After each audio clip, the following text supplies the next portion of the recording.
Alright, so here we are. We're taking on the task of reading this Goosebumps video. Can't believe it took me basically until almost Halloween to read this, but you know that doesn't matter. We're here now. Okay, we've all made it here.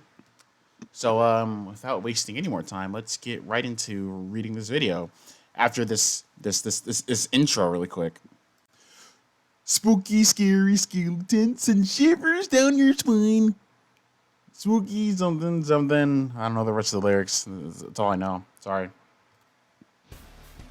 Alright. You may wonder why my best friend, Molly Malloy, and I were in the old graveyard late at night. Well, it's not good to be at a graveyard late at night because, especially if it's like 3 a.m. You know how many like creepypasta characters exist? Anyway, I shivered as I thought about where we were, what we were doing. Wind howled through the trees, and pale streaks of lightning cracked the sky. Should I do like a different voice for people? I don't really have one on deck right now. Maybe later on I might do different voices. Hurry, Molly, I whispered. Hugging myself as the moon disappeared behind the clouds. It's going to storm. I am hurrying, Brittany, Molly said, but the ground. It's really hard. I have a strong feeling about this. I have a feeling this is like foreshadowing to something, like they're burying Slappy. I don't know, I just have a feeling. I just have a feeling this is like on some like Boruto episode 1 type stuff, to where it's like, the beginning of Boruto, it shows Boruto and Kawaki, and Boruto's like, why Kawaki? Why'd you destroy the village? And Kawaki's like, because I had to. I have a feeling that this is gonna come back, and it's gonna be them burying Slappy. Calling it now. Alright. We were digging a grave. We took turns. One of us shoveled while the other stood lookout. Why'd you have to stand lookout at a gravesite? I felt cold raindrops on my forehead. I kept my eyes low on the picket fence near the street. Nothing moved. The only sounds were the scrape of the shovel in the dirt and a drumroll of thunder, deep but far away. Across from me, a old gravestone made a... Can I turn this into... No. Oh, cool. Made a creaking sound as it tilted in the wind. I thought it said as I tilted in the wind. I sucked in my breath. I suddenly pictured the old stone toppling over and someone crawling out of the grave from it. Okay. I have wild imagination, like everyone else does. Everyone knows that about me. My mom says I'll bite my lip. God, that hurt. I'll either be a writer or a crazy person. Oh. Well, that's tough. So... That's terrible. Could you imagine your own mom telling you that? Like, listen, Brittany, you have a crazy mind. You're either going to be one or two things. Either you're going to be crazy, or you're going to be a spectacular writer. Wow, that's crazy. She thinks that's really funny, and sometimes having a strong imagination is a good thing, and sometimes it just makes things more scary. Very true. Very true. Like tonight, Molly stopped shoveling to push the hair out of her eyes. Raindrops pattered on the blanket of the dead leaves on the ground. Okay. Brittany, does this look deep enough? She asked in a hoarse whisper. Sorry. Brittany, this... Alright, we're not gonna redo that sentence. I glanced at the glass coffin on the ground. Keep digging. We have to totally cover it, I said. I turned back to the street. It was late, and the neighborhood stood dark and still. I think it being still is a good thing. You wouldn't want to turn around and the neighborhood's like moving, like, whoa, wavy, way. But what if someone... But what if someone drove by and saw us? How could we ever explain the grave we were digging? How could we explain why we were there? Molly groaned and dug the shovel blade into the dirt. shovel blades? Okay. The dead leaves crackled. I held my breath and listened. Footsteps. Someone creeping quickly through the leaves towards us. Holly! I whispered. Then I saw them. Hurtled low, moving in a line. Raccoons! A pack of them. Little eyes glowing. The black fur on their faces made the little creatures look like they were wearing masks. I mean, you know, COVID's a thing, you know, stay masked up. They froze when they saw us, and then stood up taller. Do raccoons ever attack? Yes. Yes. I think raccoons are pretty aggressive. These raccoons looked really hungry. I imagined them stampering Molly and me, swarming over us, chewing, clawing, and biting. What's Attack on Titan? Like, man, it's kind of rough. Like, could you imagine like a bunch of like just like some raccoons, like, you know, they're crawling up first, and then they see Molly and Brittany, and then they just like they stand up, and then they T-pose, and then, you know, they go in for the kill. And this is like a PG book. All right, I don't think we're gonna get that, but you never know. A bright flash of lightning brought them into clear focus. They were staring. Do I need to turn another light on? Because I can't see that well. They were staring at the little glass coffin. Did they think there was food inside? Probably. A clap of thunder, closer now, startled them. The leader turned and scuffled away over the leaves. The others followed. I shivered and wiped rain off my forehead. Molly handed me the shovel. Your turn, she said. It's almost finished. The wooden handle scratched my hand. I kicked off the dirt. I kicked the dirt off the blade and stepped into the shallow hole. No one will ever find it here, I said. Once we bury the evil thing, we'll be safe from it. Yeah, it's Slappy. It's Slappy. Unless it's what? Slappy had a kid or something? I'm not reading Bride of the Living Dummy. I'm reading Revenge, so it has to be Slappy. Or is there something else from him?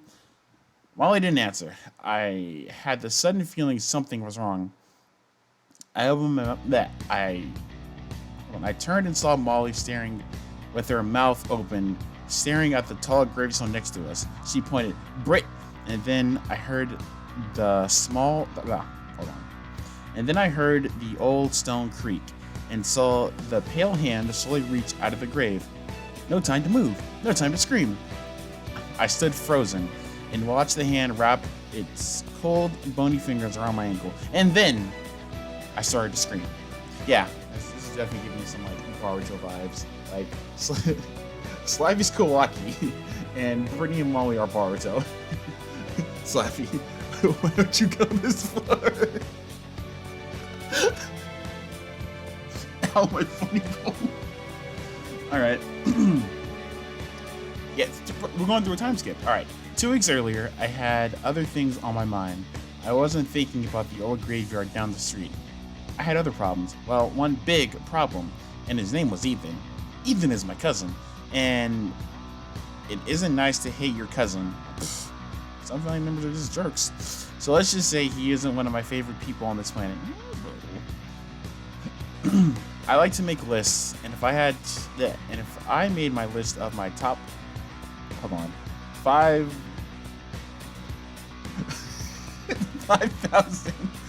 favorite people in the world, my cousin Ethan wouldn't make it. Look, I can count, okay? Wouldn't be on it. You get what I'm saying? It was almost dinner time on a Friday night. And I was perched on the edge of my bed in my new bedroom. Why'd I have a new bedroom? Because Mom and Dad kicked me out of my awesome room in the attic to make room for guess who? Ethan. Wow, Ethan, how could you? She'll never forgive you. Don't let Brittany or whoever this is get a death note. They're gonna put Ethan on there. So now I had to sleep in Mom's sewing room, and the sewing machine was still against the wall.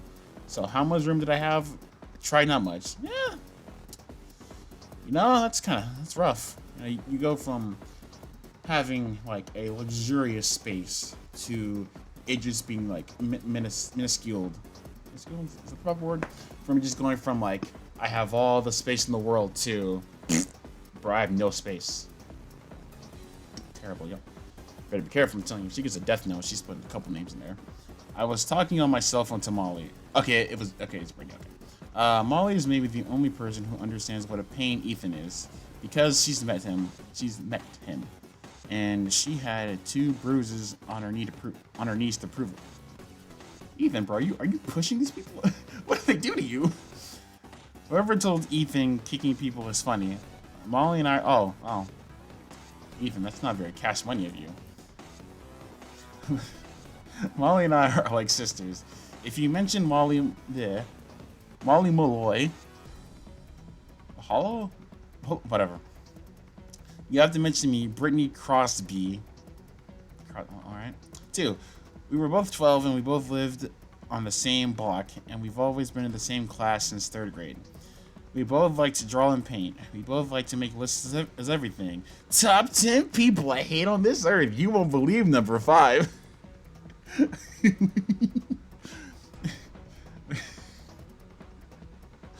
I'm sorry. We're always finishing each other's sentences like we have one brain. That's not good. If you have one brain, that's not good. Molly is a little taller than me and more into sports. We both have croppy hair, although hers is lighter and curlier. We both have brown eyes. I'm the funny one. Oh, okay. All right, Brittany, I see how it is. It's hard to make Molly laugh. I think she's more serious than me because her parents split up and she lives with her dad. For a second, I thought that her parents have split personality disorder, and I'm like, oh, all right. He travels a lot and he's kind of a flake, so she feels like she has to be the grown up in the house. Obviously, I've thought about that a lot. I once made. I need to put some. Hold on. I need to put some drops in my eyes. Hold on. Okay. All right. That's better. Where was I at? I've once made a list of my good qualities and my bad qualities, and one of my good qualities is that I really try to understand my friends. Friendship is my power. I can't come over now, I told Molly. That brat Ethan will be here any minute. Dad went to the bus station to pick him up. Molly groaned into the phone. Maybe you'll get lucky. Maybe he missed the bus. Why is he coming to stay with you anyway? His parents had to go away or something, I said. He's even coming to our school. I think he's in 3rd grade. He's such a sicko. He's such a sicko, huh? Is Ethan going sicko mode? Alright, that was gross. Maybe you should move over here till he leaves. I rolled my eyes, like my mom would go for that. She knows you hate him, Molly said. I'm supposed to feel sorry for Ethan because he's had such a tough life. Oh, dude, are we about to get Ethan's backstory? Or why am I stuttering? Are we about to go through like the Ethan saga? Because I'm ready for that. He needs a redemption arc. His parents were both sick for a long time and didn't pay any attention to him. Oh, we really are going through the Ethan arc. We're getting like a flashback. Like, if I remember correctly, I'll put this like in black and white. Alright. Molly shook her head. Yeah, I remember. I groaned. So Mom and Dad say I have to take good care of him. Every 10 minutes they remind me that I have to be nice to him. Hello? Molly said, do they know that he kicks people when the grown-ups aren't looking? Do they know how he kept trying to trip you and make you fall down the stairs? Ow! Ethan, bro, that's messed up, dog. You can't be doing that. You can't be trying to, like, kick people down the stairs. Because what if someone falls? Hey, that's not very Allah. Did you tell them he tricked you into eating a sandwich that had dead bugs in it? Ugh. Actually, what kind of bugs? Like, if it's just like worms, man, it's not the worst in the world. But if it's like, like these are all right. I'm not finishing that. I'm not finishing that story. He's totally bratty, but they don't believe me. I said. Last time Ethan stayed here, he started messing with my computer, and he deleted my whole term paper. He said it was on accident. Then he bursted out laughing. Oh, Brittany, bro, I'm sorry. It was just a prank, bro. I didn't mean to do that. Ha ha ha. Molly groaned again. What a creep. Molly, what am I gonna do? I wailed. He's coming to live with us for weeks. Molly was silent for a moment, and then she said softly, "Face it, Brittany. Your life is over." Oh, what-da, Brittany. Oh, what-da. Oh! I let I let I let her to cry as I heard a deafening crash from downstairs. I nearly dropped the phone. Was Ethan here already? I don't like that hurt my hand when I did that. I gotta stop doing these jokes. I hurried into the kitchen and saw Mom bent over, picking up pieces of china off the floor. So, I'm assuming they mean china plates, but they could have just said, "I'll fix this." I hurried into the kitchen and saw Mom bent over, picking up pieces of a broken china plate off the floor. "I can't believe I dropped that plate," she said, shaking her head. Mom was short, dark brown hair with a streak of white in the front. Did she dye her hair white, or is it just like... she is a small and skinny and totally high energy. She's kind of pretty, except her black framed glasses make her look like a philosophy professor or something. Yo, don't talk about people with glasses, all right? That one hit kind of close to home. All right, people need glasses to see. All right, it's not our fault that some people are born with bad vision. She's always in a hurry, and she always drops things, and then she says, "I can't believe I dropped that." "Maybe you're nervous about Ethan," I said. I said, bending to pick up a jagged piece of a china plate. "I know I am." "Hey," she pinched my cheek. I don't think she meant to hurt me, but she pinched it too hard. I'm the only person in the world she pinches. I don't really get it. "Good attitude, remember?" she said. "Good attitudes at all times. You promise. You pinky promise. You know what happens when you break a pinky promise. You lose that pinky, so don't break pinky promises." I had my fingers crossed, I said. How could I have a good attitude? Last time Ethan visited, we got into an actual fist fight. Is it on some like Naruto versus Sasuke final battle type stuff, or was it just like, you know, like, was it one-sided? Was it Luffy versus like, what's his name? Bellamere? Like, you know, or Bellamere was like, "Oh, I can't bet you can't even throw a punch." Luffy's like, "Oh yeah, no, I can throw a punch. Watch this." Was it like that? That hurt. I'm either gonna break my desk or my knuckle if I keep on doing that. All right. Can you imagine? No. I should that way too aggressive. Quiet little Brittany Crosby giving her cousin a bloody nose and making him cry in front of all of her friends. Jesus Christ, that's aggressive. All right, well, I take back what I said I take back what I said. This was not Naruto versus Sasuke. This was Luffy versus Bellamy round 2. When did this come out? Like in 2008? I think that episode aired like in 2000. I don't know, it's round 2. That's not like me at all, but he just makes me crazy. Give Ethan a chance, Mom said, brushing off the front of her jeans. She wears tight designer jeans, and she looks pretty good in them. She's also small, so we can almost share clothes. Weird. Oh man. And Brittany's mom is over here wearing like Gucci jeans or like Balenciagas. Do Balenciagas make jeans? I don't know. I don't know that type of stuff.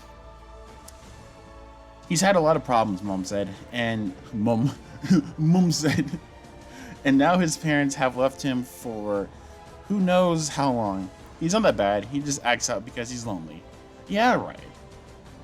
I sound so sassy sometimes. I heard a car door slam, then Dad's voice in the garage. "They're here," Mom said. "Remember, Brittany, you've got to be the grown-up in this situation. Get off to a good start with Ethan, and everything will be déjà vu." "I'm really going to try." "Really," I said. And I meant it. The door opened from the garage and swung open. Dad stepped into the kitchen, carrying Ethan's 2 suitcases. "Our new family member has arrived," he said. Character approaching. I'm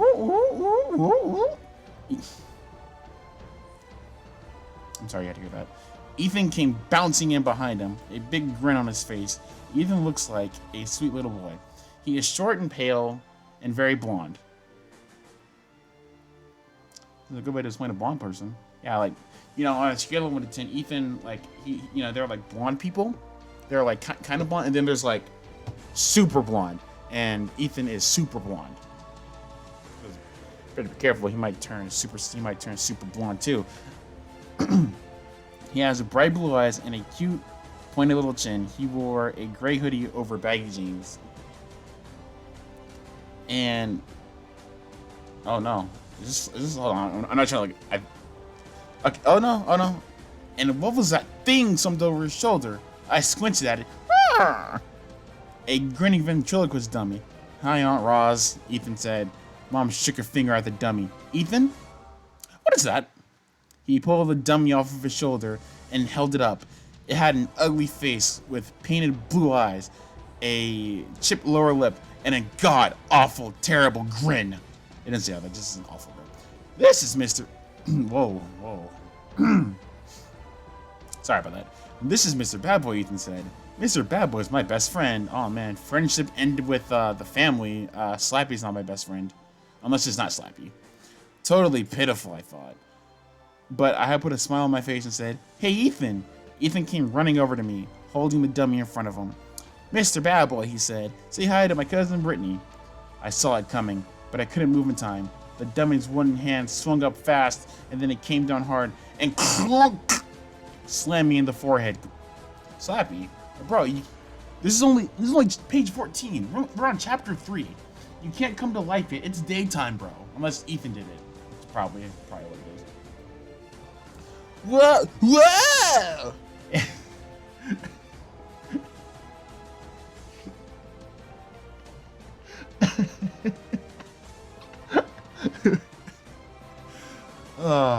A sharp pain shot through my head. I pressed my hands against my throbbing temples, trying to push the pain away. Be careful with that thing, Dad scolded Ethan. It wasn't my fault, Ethan cried, backing away from me. Mr. Bad Boy did it. Here we go again, I thought. Ethan moved the dummy's mouth up and down. I'm a bad boy, the dummy said in a shrill baby voice. My voice doesn't shrill, so I can't shrill my voice. Mom turned and hurried to the fridge. We better put some ice on it, Britt, she said. You're gonna have a bump. I glared at Ethan. Was that an accident? Sometimes Mr. Bad Boy doesn't even know his own strength, Ethan said. Ethan, how about saying you're sorry, Dad said. Alright. So Slappy doesn't know his own strength. So Slappy is basically a final form villain of a show. Like on some Frieza stuff. I don't know my own strength. Yeah, that's what they all say. Every final villain ever. Boy is very sorry, Ethan said. I pushed past him and hurried to the door. Forget the ice, I said, rubbing my forehead. I'm going over to Marley's. Mom hurried after me. She stopped me in the front hall. Take Ethan with you, she said in a whisper. Mom, please, no, I said. Mom put both hands on my shoulders and narrowed her eyes at me through her glasses. Brittany, you just got here. Don't be rude, remember what I said about getting off to a good start? He's already given me a bruise, I said. But I could see she meant business. Man, quotes were crazy back in the day. Where was I at? I sighed. Alright, okay. I saw Ethan near the kitchen door and I called to him. You want to go over to Molly's? Excellent!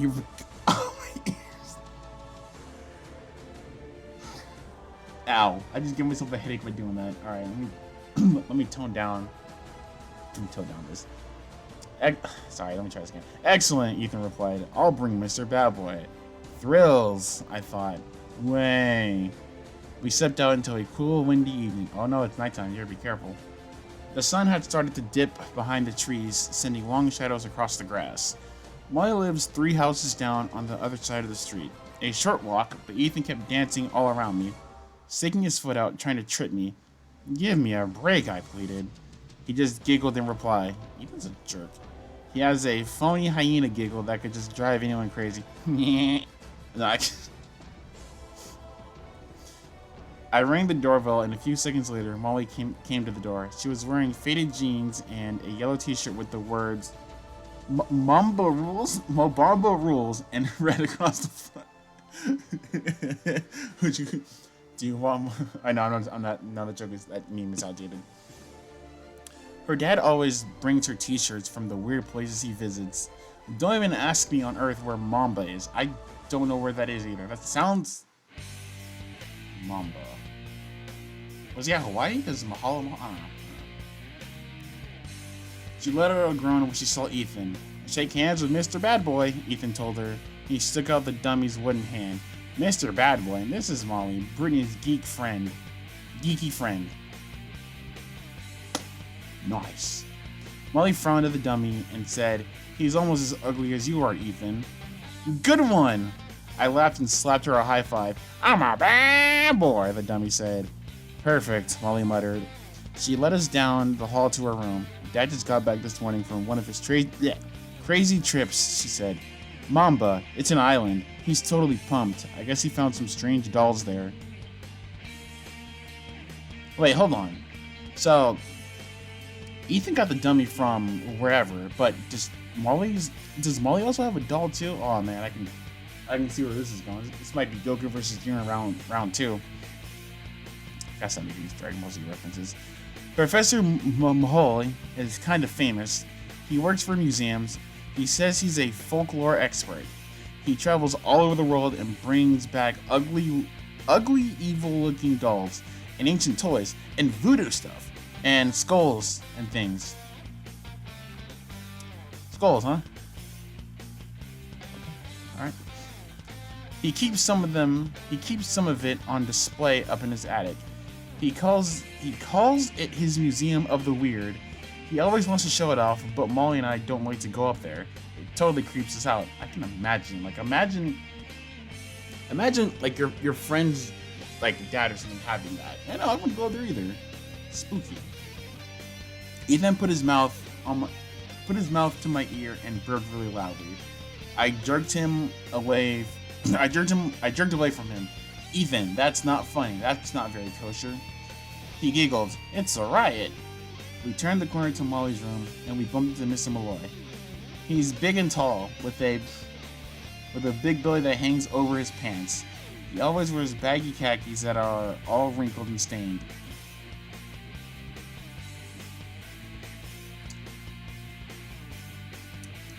I hope that means something else.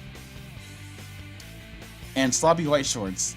His dark brown hair is long and wild. He has a great smile and a booming laugh that shakes his belly, and those deep blue eyes that just stare. They don't blink when you talk to him. Oh, that's creepy. See, wait, hold on. Plot twist. The dad's a dummy. He likes to sing in a funny, deep voice.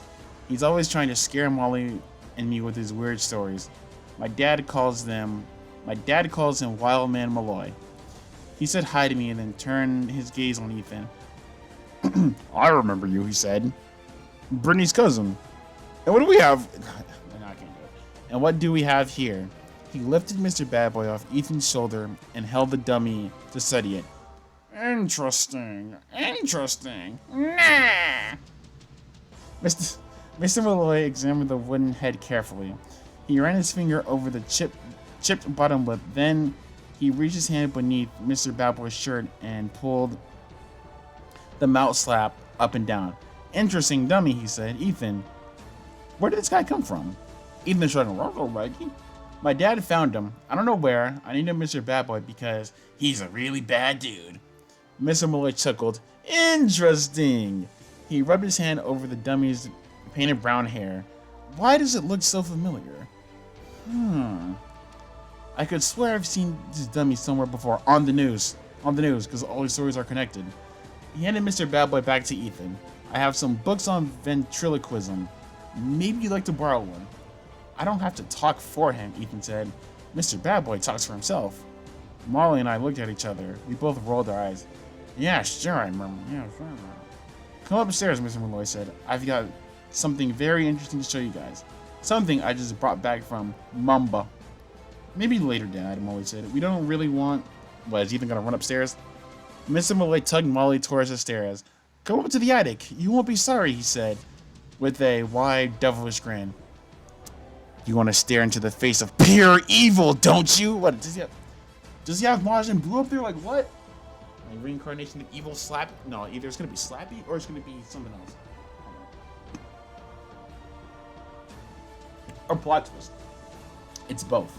It's Slappy and Majin Buu. Ethan's eyes flashed with excitement. Cool, he said. We followed Mr. Mullet up to his attic museum. The stairs were narrow and steep, and creaked and ground over under our footsteps. I can't read. Whenever I come up here, I feel as if I'm stepping into a haunted house. For one thing, it's very dark and shadowy. Mr. Malloy says that bright light will damage some of his displays. Do I need to take a reading class? I can't read. He keeps everything in glass showcases. It's also creepy and weird. As you walk past the glass cases, dozens of eyes stare at you. Cool! Check this out, Ethan cried. He pointed to a case. I squinted in the dim light. 6 snake heads. Their jaws were open. Disgusting. That's actually kind of cool, actually. Like imagine, like, they're like some dope snakes. That's cool. Mr. Ethan stepped up beside Ethan. Those snake heads were used for gambling, he said. Just like dice, you hold them in between your hands and shake them, and you toss them onto the floor. Want to try it? Oh, bro, dude, snake heads? Unless he means like actual, like not actual snake heads, but like I've never heard of like snake heads being used for dice. Learn something new every day. No thanks, Molly said quickly. She pulled her dad away. Ethan looked disappointed. He held Mr. Bad Boy up and showed him the snakeheads. A long, skinny animal skull with 2 rows of pointed teeth grinned at me from the next case. I hurried past it, and the next case too. It contained 2 little blue dolls with long blonde hair. Their faces were all twisted as if they were crying. Okay, I have a premonition. I have a really strong premonition. Whenever we're in like the finale arc of this, I have a feeling that all these things Slappy's gonna use. I have a feeling that's gonna happen because they're setting up for it. All right, I read things. I haven't read this, but I read manga. All right, I watch anime, so I know. I have a feeling this is all gonna come back full circle. Count it. Where was I at? In the next case, a pile of black fur. I looked closer. No, a stuffed animal with a tiny mouse caught between its curled fangs. Molly says the attic gives her bad dreams. I don't know how she can fall asleep downstairs knowing that all these horrible creatures are right above her head. Yeah, it's kind of spooky. I don't know. That's like if my house, like, you know, if like I have like another story and like there was like an attic upstairs. I don't know how I would feel. I don't blame you, Molly. Over here, guys, Mr. Molly cried. Here's the one you gotta check out. The 3 of us stepped around the case and gazed down through the glass. Oh, wait, sorry. Oh, sick, I moaned. I felt my stomach lurch. Totally sick, Molly muttered. Is that a real shrunken head? Ethan asked. Mr. Molly nodded. I've never seen anything like this in all my travels, she said. It is a body. It's a body carved of wood, and it has an actual human head attached to his shoulders. Where are you going to find this stuff? I took a deep breath, and gazed down at it. It was about 12 inches tall. The face was shriveled like an old prune and was a vomit green color. There were tiny slits where the eyes had once been. Thin wisps of black hair stood straight up from its scalp. Awesome, Ethan. Yeah, Ethan cried. Can I hold it? I don't think so, Mr. Moore replied. When I tell you the story of this doll, I don't think you'll want to come anywhere near it. He chuckled as if he just told a good joke. That's not a good joke. That's nightmare fuel, dude. That's actual nightmare fuel. Just all right. Yeah, this is really gross, Molly said, shaking her head. She turned back to the case. You're not gonna keep it here, are you? Let me tell you the story, Mr. Malloy said.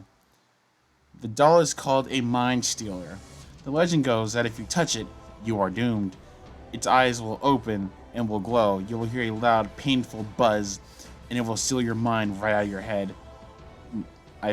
My mouth suddenly felt dry. Hey, me too. So I need to drink water. I wanted to stop staring at the ugly thing, but I couldn't take my eyes off of it. The doll has already claimed 20 minds, Mr. Malloy said. 20 poor victims who were left brainless, empty blanks. No thoughts, head empty. I felt a chill run down the back of my neck. Ethan giggled, but I could tell he was frightened too. Hey, Mr. Malloy, that's really crazy. Molly kept her back to the display case. She tossed her croppy hair over her shoulder. Can we go now? She asked. I couldn't help myself. I leaned down to get a closer look at the doll. I stared at the tiny shriveled head. It was a little smaller than a softball, but it had once been alive. It had once been a live human being. Was it a man or a woman?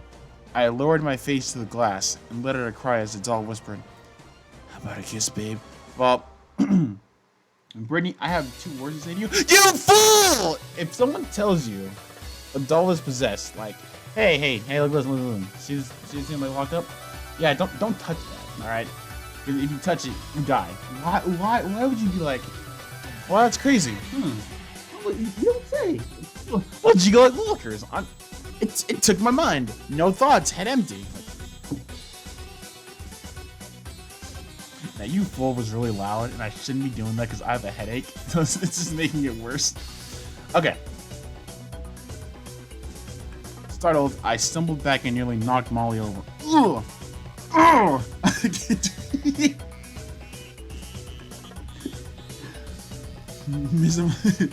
Oh, it was Ethan. Alright, I want to take back that you fool. I yelled, I'm sorry. I don't know. Mr. Molly laughed. Good one, Ethan, he said. Ethan grinned at me. I'm a pretty good ventriloquist, he said. I got you, Brittany. He did a fast tap dance and ended it by stomping hard on my foot. Alright, you're just asking for this. Like, watch. When Slappy comes alive and takes your mind, I'm not gonna... Like, that's not cool, bro. Ethan, you're not so funny, I cried. I could feel my face turning hot. I knew I was blushing. How embarrassed I felt to fall for that trick. I thought that said something else for a second. My eyes are not adjusting. Molly turned to her dad. I take all these legends seriously, he said. The legends tell a lot about people and their beliefs. See or no? Molly asked. Do you think it can steal minds or not? Her dad was silent for a moment. Then he said, yes, I guess I do believe it. Molly's mouth dropped open. Dad, if we're gonna believe this awful doll is so dangerous, how can you keep it in our house? I mean, that's pretty true. Like, you know, that's like, for an example, right? If I had bought something possessed and, you know, I kept it in my house and then someone was like, dude, I told someone, yo, listen, see that, you see that Mewtwo over there? Yeah, that's behind like all the glass. You know, that's cursed. Don't touch it. Don't look at it. Don't blink. Don't breathe around it because it will take your soul. And then someone would ask, well, if this is possessed, why do you have it? It's like, bro, do you not see how it looks? I mean, dude, it's so like, you can't do that. All right, it's under triple thick glass. Mr. Malloy replied. That should make it safe. But Dad, I'm studying it, he told her. I've got to call in some experts. There are people who know a lot about the doll more than I do. I'm waiting to hear from them. In the meantime, I believe the triple thick glass will make sure that before I could finish, that brat Ethan cried, Brittany, you're blocking my view! And he bumped me hard from behind into the doll case. As my forehead hit the glass, I saw the doll bounce, and then I heard a loud bzzz. Oh no. Oh no, oh no. I gasped. Oh no, my mind! Whoa, wait. I heard the buzz again. My brain whirled. It took me so long to realize that the doll wasn't buzzing. The sound came from my cell phone. I let out a sigh of relief. It was only my wild imagination going berserk again. Berserk? I need to read Berserk actually. Like, I need to like at least finish like the book I have of it, but that's a different story. I pulled the phone from my pocket and flipped it over. I flipped it open, a text message from Mom. Dinner is almost ready. Come home soon. I told Molly and Mr. Malloy that we had to leave. Ethan started whining that he didn't want to go. But Brittany, I want to play with the cursed doll. I don't want to leave. So I'm sorry that you had to hear that. I'm really sorry. I didn't think my voice could go that high, but freaking Goosebumps, you can do anything. Okay, I already read that. He wanted to stay and check out the other weird dolls and objects, but I was happy to get out of there. The Mind Stealer doll was too creepy to think about, and Mr. Malloy admitted he didn't even know if it was safe to keep in the house. I knew it. I had nightmares about it. Well, then don't keep it in there, you dingus. If you're not sure if it's possessed or not, then don't keep it in your house. That's like buying a house, and you read some stuff online saying that, oh bro, dude, yeah, this house is kind of haunted, but then you're like, right, okay, and then the house is haunted. You're like, oh, huh, maybe I should move, but then you still stay. Like, come on, bro. When we got home, Mom was going crazy in the kitchen with 2 pots steaming on the stove and a chicken roasting in the oven. She blew a strand of hair off her forehead and smiled at Ethan. Oh man, Mom in the kitchen cooking. I'm making my famous roast chicken in honor of your arrival tonight, she said. Not quite ready, she turned to me. Why don't you go upstairs to Ethan's room and bring down the rest of your junk? Okay, right. Ethan gave me a hard tug and almost knocked me over. Come upstairs, fat face. I want to show you my comedy act with Mr. Bad Boy. Well, that's tough. Fat face, I cried. Don't call me fat face, butt breath. He giggled. Stop it, Mom said. She lifted a pot lid and ducked back as steam powdered up. Name calling is not funny. Yeah, right. Don't call me names, you moron. Hold on. Was that Slappy or was that Ethan or Brittany? I'm scared. Okay, alright. 3, 2, 1. Okay. Ethan said to me. He tried to jam his elbow into my ribs, but I dodged away. Ultra instinct.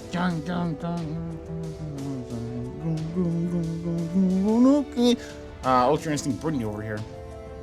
Please, go upstairs, Mom said. Let Ethan show you his comedy act. Mom, give me a break, I moaned. That dummy is totally lame. That's why it's a dummy. Mom dropped the lid back onto the pot and pulled me to the kitchen door. Go upstairs. Go up there with him, Britt. He wants to share something with you. That's a good thing. But Mom, and don't make fun of the dummy, she whispered. Oh, sorry. And don't make fun of the dummy, she whispered. Poor Ethan obviously needs a friend to talk to, so he made one up. Go up to his room and be nice to him. I let out an exasperated sigh. But then I forced a smile on my face. Alright, Ethan. Let's do it. He let out a cheer and went running up the attic stairs. The dummy's wooden head clonked on each stair as Ethan dragged it by the arm. I glanced around the attic. My old room. I missed it already. The room was long and narrow with bright yellow walls. Some of my posters were still hanging up. My desk stood in front of the window between 2 twin beds where Molly and I had spent many sleepovers. No room for sleepovers now, I thought, in my tiny sewing room. And then I scolded myself. Don't be bitter, Britt. He'll get your room back when he leaves. That's what you think now. Ethan pulled out the desk chair and sat down on it. He set Mr. Bad Boy on his lap. I dropped to the floor and settled on the white shag carpet and leaned my back against the wall. Don't laugh too hard, Ethan said. You'll hurt yourself. No problem, I said. If you need me to explain any one of my jokes, just let me know, he said. I rolled my eyes. Just do your act. Do your act. Okay? Mr. Bad Boy grinned at me. His eyes open wide. He has such an ugly smile.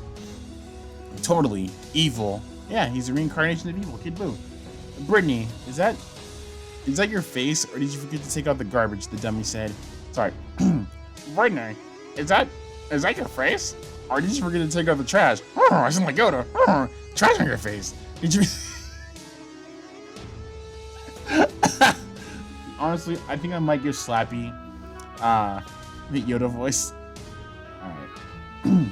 Ethan said to scold that. Ethan scolded the dummy. That's my cousin. The dummy leaned towards me. Brittany, Something just reminded me of the banana I had for breakfast. Oh yeah, your nose. That's a terrible joke. Slappy, that joke sucked. The dummy tossed his head back and let out a long donkey laugh. What does that even mean?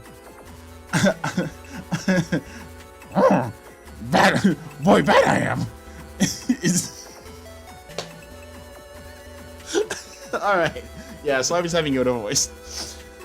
Is this your act? I asked Ethan. He shook his head. Sometimes Mr. Bad Boy doesn't cooperate. All right, I muttered. Be good, Ethan scolded the dummy. I like your long hair. Oh, sorry. Hair long I like, Mr. Bad Boy said to me. All right, I can't read this backwards and get this voice. Too fat it's all growing on your back. I bursted out laughing. Ha ha ha ha, he ho ho, ha ha ha ha ha ha. The joke was terrible, but Ethan was a really good ventriloquist.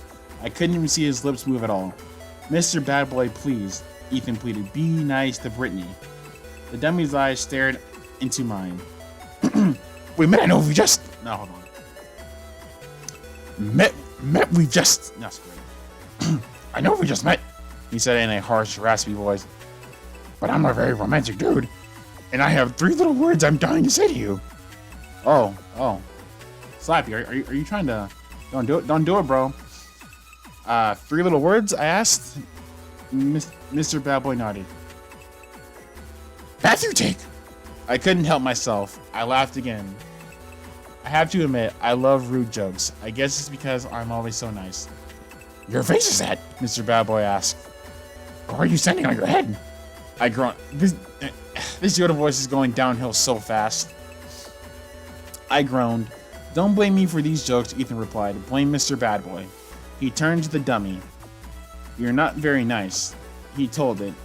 Then stop putting words in my mouth, Mr. Bad Boy said. That made me laugh too. Bad boy I am, Mr. Bad Boy exclaimed. You're an awesome ventriloquist, I told Ethan. How'd you learn how to do that? Ethan set Mr. Bad Boy down on the bed and walked over to me. He shrugged. I don't know, just practice, I guess. I slapped Ethan a high five. Well, good work, dude. I think you're really talented. And then I gasped because across the room, Mr. Bad Boy turned his head to me and opened his mouth in an ugly laugh. He's haunted. He's possessed. I told you. Slappy's haunted. Like, if you've read all the other Goosebumps, you know. This boy is haunted. But, I mean, it is nighttime too, so you know. But to be fair, it's not called Night of the Living Dummy. It's called Revenge of the Living Dummy. So, I'm not sure if he can only come alive at night, but still, oh man, I'm so scared. Slappy Yoda's about to do something crazy. All right, we're taking a quick break so I can put some drops in my eyes. Okay, all right, let's get back into this. How did you do that? I cried. Ethan's smile faded. I didn't do it, he said. He took his hand out of his pocket and pointed to Mr. Bad Boy. He did. Tell me, where's the true enemy? If any of you get that reference, I will appreciate you so much. I frowned at him. Can't you ever be serious? I am serious, he insisted. I was trying to be nice to Ethan, but he always had to act like a jerk. I decided to give him one more try. You know, everyone in my school has to do 1 hour of public service, I said. That sucks, Ethan said. Listen to me, I snapped. I've got a good idea for you. I'm gonna give you a painting lesson between my great aunt's retirement home. Maybe you could come too and do a funny act with Mr. Bad Boy. I bet they'll love it. Cool, Ethan replied. Yeah, thanks. Maybe I'll practice some new jokes with them. Good. Your jokes are funny, but you need some that aren't so nasty, I said. I heard a rustling sound from the bed. Over Ethan's shoulder, I saw the dummy raise his head again. It opened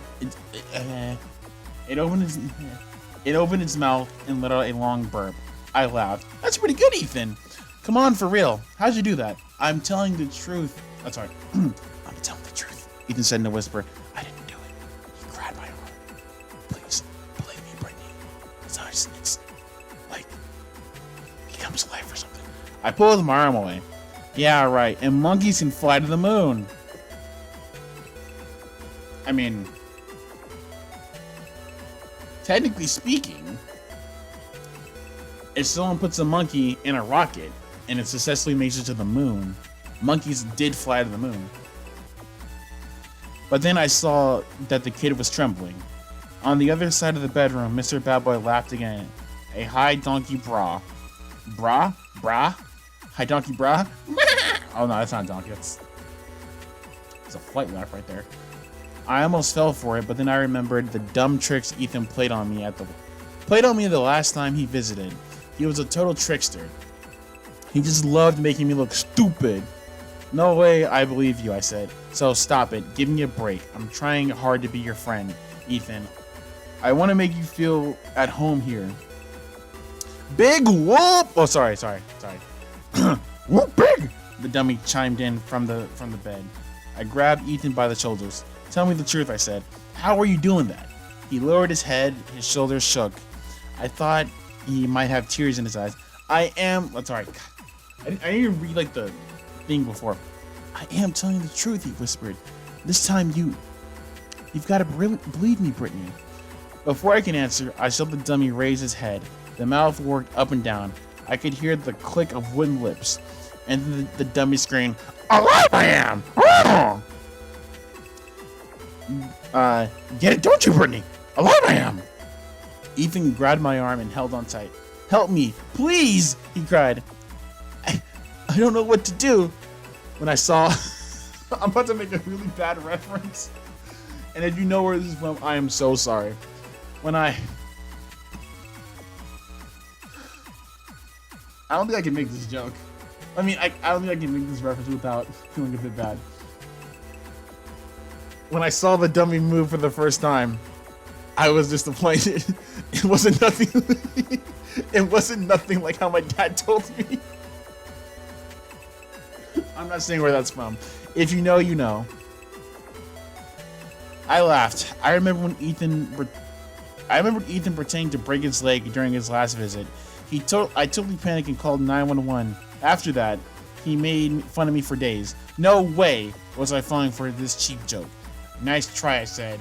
Good acting job, Ethan. But do you really think I'm a total sucker? He didn't answer. Instead, he stomped down as hard as he could on my foot. I let her cry and whimpered backwards until I hit the wall. You jerk, that's not funny, I screamed. And that stupid dummy doesn't scare me. I waited for Mr. Bad Boy to laugh again or say something rude. But he didn't move. He was just a dumb puppet. I turned away from my bratty cousin. I still had some things to carry to my new bedroom. I gazed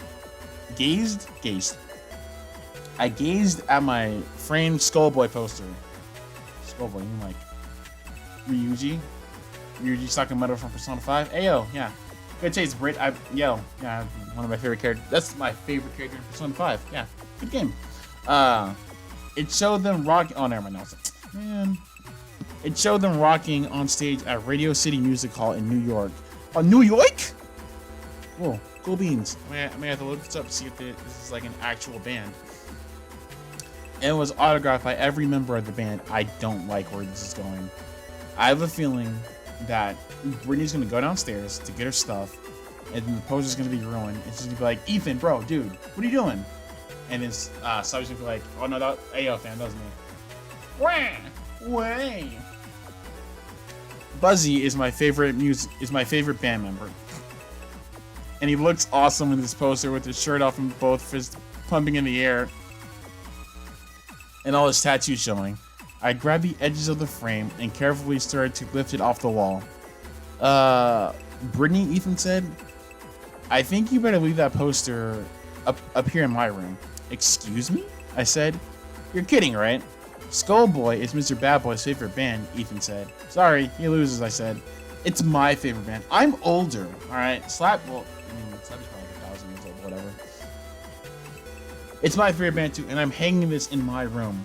Ethan tried to pull his hand off the poster frame. Thanks, Brittany, he said in a tiny voice. What is your problem? I snapped. I want to keep Mr. Bad Boy happy, Ethan replied. If I do something he doesn't like, he might hurt me. Ethan had this terrified look on his face. He was a really good actor. Tough cheese, I said. Tough cheese. That's almost as funny as tough squash. I'm gonna start saying tough cheese. Tell you what, sit Mr. Bad Boy down at the laptop and let him go online and order some poster. Could you imagine that even actually that he's like, all right, Mr. Bad Boy, aka Slappy. So, you just type in www. You go on this website called Google. You type in a Skullboy poster, and it's the first thing that pops up. Sure, it's like $30, but listen, if it's your favorite band, you'll throw some money at them because it's your favorite band. Actually, what's funny? Come on, you two, Mom called from downstairs. Dinner is on the table.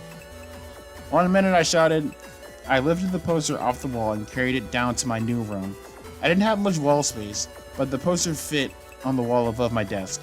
I carefully nailed in a picture hook and hung it next to my favorite picture, an oil painting I did of Phoebe, our old dog who died last year. R.I.P. Phoebe. I miss Phoebe. The painting made me sad, but it was definitely my best painting. A nice way to remember her. I mean, that's important, if your dog dies, just paint a picture of it.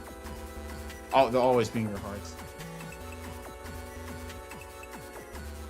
You'll be in my heart. I made sure the Skullboy poster hung straight, and then I hurried down to dinner. Got it. Mom had dropped a plastic jug of apple cider. She was on her knees on the kitchen floor, mopping up the spill. I can't believe I dropped that, she muttered. I grabbed... God. You went to school for this. I grabbed some paper towels and helped her dry the floor. She handed me the half-empty cider jug. You'd better carry it to the table, she said. I'd drop my head if it wasn't glued on. I don't believe it, I said. We're eating in the dining room? We never eat in the dining room unless company is coming. I thought we'd make it a special celebration. Because of Ethan, Mom said. Dad was already at the table, spreading his napkin over his lap. Alright. Dad looks like he comes from another family. He's very tall and as skinny as a scarecrow. But he has short, white blonde hair and furry white blonde eyebrows that move up and down over his blue eyes like caterpillars. Mom calls him her blonde freak. Dad thinks that's hilarious. That's an insult. In front of him sat Mom's famous roast chicken on a blue platter, waiting to be carved, and next to a big bowl of mashed potatoes and bowls of applesauce and string beans. A feast! How are you and your cousin getting along? Dad asked. Peachy, I said. But before I could say more, Ethan stepped into the room with Mr. Bad Boy over his shoulder. Mom pointed to the chair at the end of the table. Why don't you sit there, Ethan, next to me? She said, smiling at him. Let's all sit down and get to know one another. Ethan, what are you doing here? I just came here to talk. We don't have to fight to solve the problems of...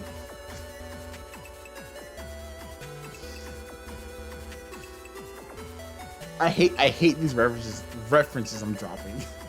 Once again, if you get any of the references I'm saying, I appreciate you. All right. Ethan hesitated. He looked quickly around the table, but you didn't set a place for Mr. Bad Boy, he said. Mom and Dad exchanged glances. Dad shrugged.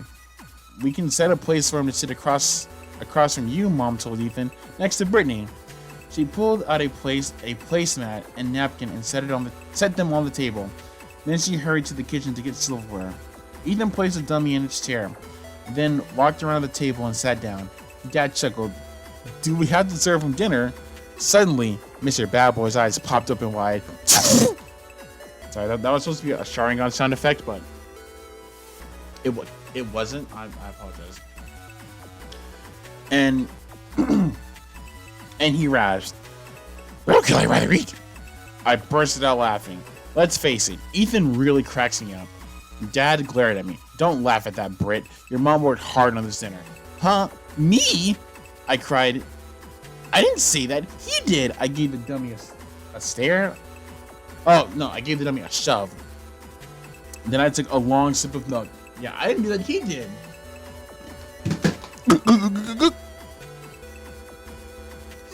Shouldn't... Hold on. I can't... I can only read certain things backwards in the Yoda voice, and this is not one of them. Shouldn't she poke the chicken before she cooks it? Oh, he sounds like Leprechaun now. God, he sounds like Leprechaun or the dude from Yu Yu Hakusho. I can't remember his name, but he's... God, you know, whatever.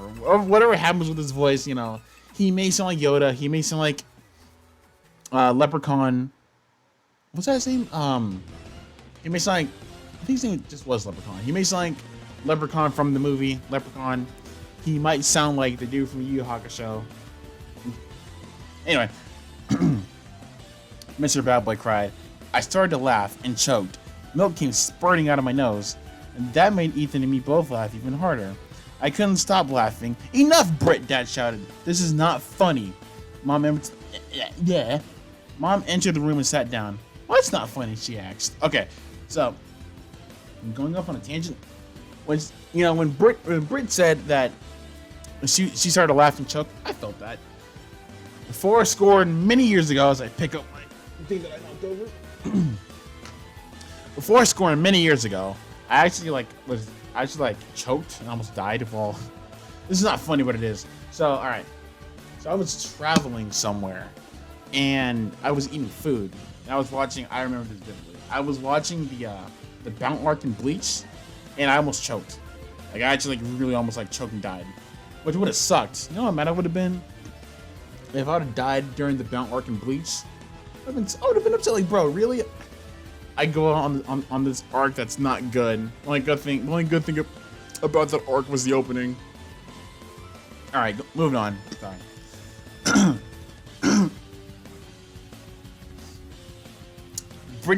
Brittany decided to act like a clown tonight. Dad said, frowning. Why are you why do I have the hiccups? Why are you picking on me? I cried. It's not my fault, Ethan. Help yourself to the mashed potatoes, Mom said, pushing the bowl to me. She turned to Ethan. Are you excited to have a big new room of your own? Before Ethan could answer, Mr. Bad Boy chimed in. Beating my pants, I'm so excited. I couldn't help it. I burst out laughing. The mashed potato spoon flew from my hand. A big glob of potatoes sailed across the table and smacked in front of Dad's shirt. Oh no. Oh no. Oh no. I watched the potato slide into Dad's shirt pocket, and it made me laugh so hard I couldn't catch my breath. Brittany, maybe you better leave the table and calm down, Mom said. Dad glared at me angrily. You're really asking for trouble, he said. Me? Why me? I managed to choke out. It's not my fault. Just settle down and eat your dinner, Mom said. It all looks delicious, Dad said. Once again, Mr. Bad Boy's mouth worked up and down, and he rasped. I'll screw it. I'll just read it forward. I don't think I can read it backwards. I threw up food better than this. Huh. All right. Yeah, Slappy. Unless this isn't Slappy, unless this is like his offspring, but he's a jerk. Like a whole jerk. Okay. All right. So we read that. Okay. At school the next morning, I found Molly at a table in the back of the art room, working on her new project. Molly's even more intense about painting than I am. She has some cool ideas. She dreams up scenes on imaginary planets and paints them. Then she downloads the photos of movie and music stars off the internet, and she prints them out and adds them to her paintings. They're hard to describe, but Mr. Vela, our art teacher, was really excited about them. He said Molly should do at least a dozen, and maybe I lost where I was at. And he's hold on. I really lost where I was at. He was really excited about them. He said, okay, hold on. And maybe he could get her in a show in a gallery somewhere. I kept trying to get her to paint one with Buzzy from Skullboy, but she said that she hates Buzzy's looks. She says that she hates everything about him. I hate everything about you. I don't know the lyrics to that song. Wow. So far, it hasn't ruined our friendship. I'm sure one of these days I can convince her that she's totally wrong. Sounds familiar. Sounds really familiar. Try to do the same thing with people sometimes. I pulled out a chair across from her and sat down. Hey Molly, I said, I like the purple and green sky. Very cool. No, sorry, way cool. She looked up from the painting. Britt, how come you were so late this morning? Ethan, of course, I said. I picked up a clean paintbrush and pretended to stab myself with the handle. Ack! Skills to be an actor. He's a cutie pie, Molly said sarcastically, adding brush strokes to a clump of purple trees. Mom made pancakes for breakfast, I said.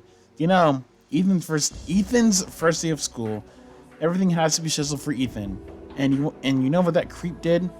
I slammed the paintbrush down on the table. I think I need to drink some more water after this. He made me laugh, and I squirted maple syrup on my hair and on my t-shirt. I had to go shampoo my hair and change, and now I'm in major trouble with Mrs. Hargerity for being late. I could kill that brat. So things are going well, Molly joked. Not funny, I muttered. How come he's going to school here, Molly asked, concentrating on her trees. Because no one knows how long he'll be living with us. Dad dropped him off at the elementary school this morning. I have to wait until 3:30 to pick him up. Molly snickered. Did he bring that ugly dummy to school with him? No, I said. He told Mr. Bad Boy likes to sleep late. He's totally mental, Molly said. Does he believe it's alive or something? The little clown is trying to make me believe it's alive, I said. What a joke. Molly narrowed her eyes at me. So you don't believe it? Huh? Believe Mr. Bad Boy is alive, I said. Of course not. That night I had dinner at Molly's house. Her dad was off on another long trip. Margie, the housekeeper. The housekeeper? So y'all can afford a housekeeper. The housekeeper who stays with Molly when her dad is away ordered us a pepperoni pizza and a couple of salads, and we had ice cream and pops for dessert. Was I happy? Well, yes. Pepperoni was my favorite, but mainly I didn't have to sit across the table from Ethan. After dinner, Molly and I were in front of her laptop checking out the latest gossip on Faceplace.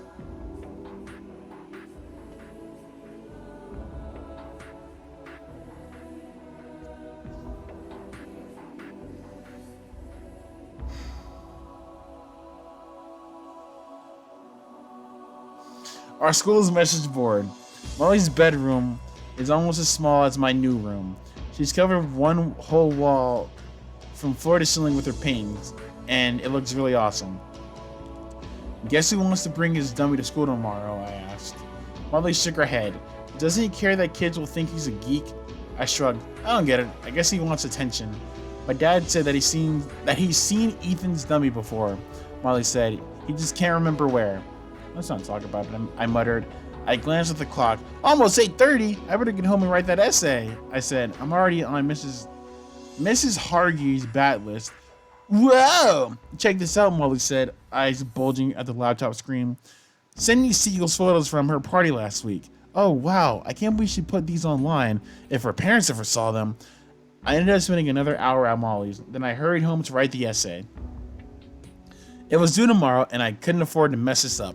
Mom and Dad were in the den, watching a movie on TV. The house smelled of popcorn. They have popcorn almost every night, and so what's so wrong about that? They say it's low calorie, but they eat huge bowls of it. Bro, stop putting your mom and dad on blast. That's not cool. I started up the stairs to the attic, then remembered it wasn't my room anymore. So I turned around, made my way down the hall, and stepped into the little sewing room. I flashed on the ceiling light and gasped. Oh no! My poster. My Skullboy poster. The glass frame was cracked and shattered. I saw jagged shards of glass on the floor. I knew it! I knew it was gonna happen! I knew it! I told you! I've seen Goosebumps. I've seen Night of the Living Dummy 1, 2, and 3. Well, 2 and 3 because 1 didn't get an episode, whatever. I told you. I stood frozen in the doorway, unable to take another step in my room. My eyes stared at the shattered glass, and then I saw the long rip down the middle of the poster. It had been torn in half, and Busby's face, it was gone. Torn off the poster. My heart pounded in my chest. I suddenly felt cold all over, as if the room had turned to ice. I blinked several times, trying to force the sight away, and then my eyes stopped on another painting of Phoebe.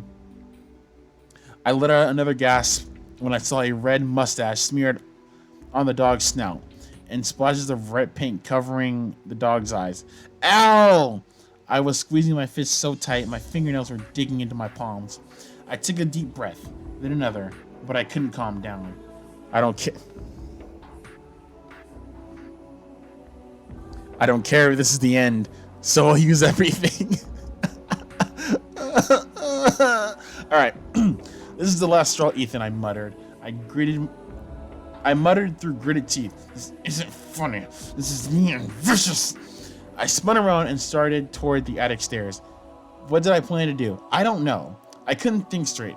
The blotchy red mustache stayed in front of my eyes. I was actually seeing red. I just wanted to tear Ethan in half. Jeez. Like on some Frieza versus Trunk stuff or Law versus Virgo stuff. Either way, it's aggressive. Just the way he tore my poster. I stomped up the stairs. My hands were still balled into tight fists. Too far, I muttered. This time, you went too far. I burst into the room, dark except for the pale, low light from a tiny nightlight down on the floor. I nearly tripped over the pile of dirty clothes Ethan had dropped in the middle of the carpet. Kicking a pair of jeans out of my way, I stormed up to Ethan's bed. Ethan? It took a while for my eyes to adjust in the dim gray light, and then I saw the dummy stretched out on his bed, his head resting on the pillow. Ethan? Not there. Ethan was not on the bed. Huh? I heard the shower going downstairs in the bathroom. Ethan must be in the shower, I realized. And then I stood frozen for a moment, clenching and unclenching my fist. And then I jumped back as the dummy moved. The head jerked. Mr. Bad Boy sat up quickly. The blue eyes blinked open with a wooden click. The ugly dummy turned and stared at me and uttered in a hoarse whisper, "Like you, I don't, Brittany." He's alive, I'm telling you. Like, watch, we're gonna get his backstory. It's gonna be Slappy. Does Slappy have a last name? That's actually something I wonder. All right, we're gonna take a quick break. All right, chapter 12. No, 11. My breath caught in my throat. I staggered back till I hit the wall. The dummy stared at me with that ugly grin. Then he slowly lowered himself back onto the pillow. This can't be happening, I told myself, but it is. Something terrifying is going on here. Ethan is downstairs. The dummy sat up on its own and spoke, and it hates me. My legs trembled as I forced myself away from the wall. I kept my gaze. I keep on reading glazes. Gaze is glazed on Mr. Bad Boy. His eyes stayed wide open, staring up at the ceiling, but he didn't move again. I lurched towards the door, stumbled over the jeans on the floor, staggered to the attic stairs, breathing hard. I don't like you, Brittany. Sorry. Don't like you, I like. No, Brittany, like you, I don't. The dummy's hoarse rasp repeated in my ears. You're not alive, I cried, taking the stairs 2 at a time. You can't be alive. I kept this to myself. I was too frightened. I couldn't keep it to myself, sorry. I had to tell Mom and Dad. I burst into the den. The room was dark except for the darting glare on the screen. They always turned out the lights when they watched the movie. They were on the couch, sitting close together, bowls of popcorn in their laps. Jesus. Mom jumped as I came lurching in. She made a grab for the popcorn bowl, but it toppled on the floor. Popcorn spilled everywhere. Brittany, you startled me, she cried. Look at what you made me do. Look at what you made me do. Look what you made me do. Dad paused the movie. He narrowed his eyes at me. What on earth is your problem? I stammered. I gasped for breath. Dad pulled me to the couch. I dropped down next to Mom. You're trembling, Mom said. Are you sick? Do you have a fever? It's the dummy, I finally choked out. Ethan's dummy. They both stared at me. It's crazy, I said. I know it, but I'm telling the truth. It's alive. It's really alive. Mom wrapped her arm around my shoulders. Take a deep breath, Britt, she said softly. You're not making any sense. Start at the beginning, Dad said. We don't understand what you're saying. What about Ethan's dummy? I took a deep breath and let it out. My painting of Phoebe, it's ruined, and my Skullboy poster was ripped in half. I knew Ethan did it, so I ran up to his room. Your Skullboy poster, Mom interrupted. Are you sure the frame didn't just fall off the wall? I'm sure, I said. I ran to Ethan's room, and he wasn't there. He was in the shower, but the dummy, it sat up. I saw Mom and Dad exchange glare. Sorry, my phone went off, so I lost where I was at. I saw Mom and Dad exchange a glance. Mom pressed her hand on my forehead. I don't have a fever, I screamed, and I shoved her hand away. Listen to me. The dummy sat up on its own, and it talked. It said, I don't like you, Brittany. I'm not making this up. That's what it said to me. You fell asleep, Dad said, rubbing his chin. You had a nightmare, remember? Did you... Yeah. You had a nightmare, remember? You used to sleep like Dad. That was when I was 3. I cried. I wasn't asleep. I just got home from Molly's. I was wide awake. I jumped to my feet, my whole body trembling. Are you going to believe me or not? Mom patted the couch cushion. Sit down, Britt. I shook my head and crossed my arms in front of me. How can we believe you, Dad said. It's crazy. The dummy didn't talk on its own, Mom said. Ethan was playing a trick on you. I bet he was under the bed or hiding in the closet. I think you've been spending too much time at Malloy's, Dad said. Wild Man Malloy and his weirdo dolls. They put strange ideas into your head, Britt, he shrugged. Maybe you shouldn't see much of Molly. Oh. Trying to break up the friends, huh? Huh? I let an angry cry. Now I'm going to lose my best friend because of the evil little creep Ethan? Don't call him a little creep, Mom snapped. He's your cousin. He's family, and he needs our help. We need you to be the grown-up, Dad said. Making up crazy stories about dummies coming to life isn't going to help anyone. Dad, I'm not making this up, I said in a trembling voice. My hands were balled into tight fists again. I could feel myself totally losing it. I don't care if this is the end, I'm telling you. I bit my lips till they hurt. No way was I going to start sobbing now. I thought this is sobering. That's what they say. Mom, you're like 12. You can't drink.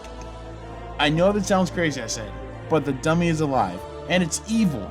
They both stared at me as if I were crazy. I spun around the den, and I hurried into my room and slammed the door. I threw myself onto the bed, but I didn't cry. I was too angry to cry. Yeah. It's a 2020 mood, honestly.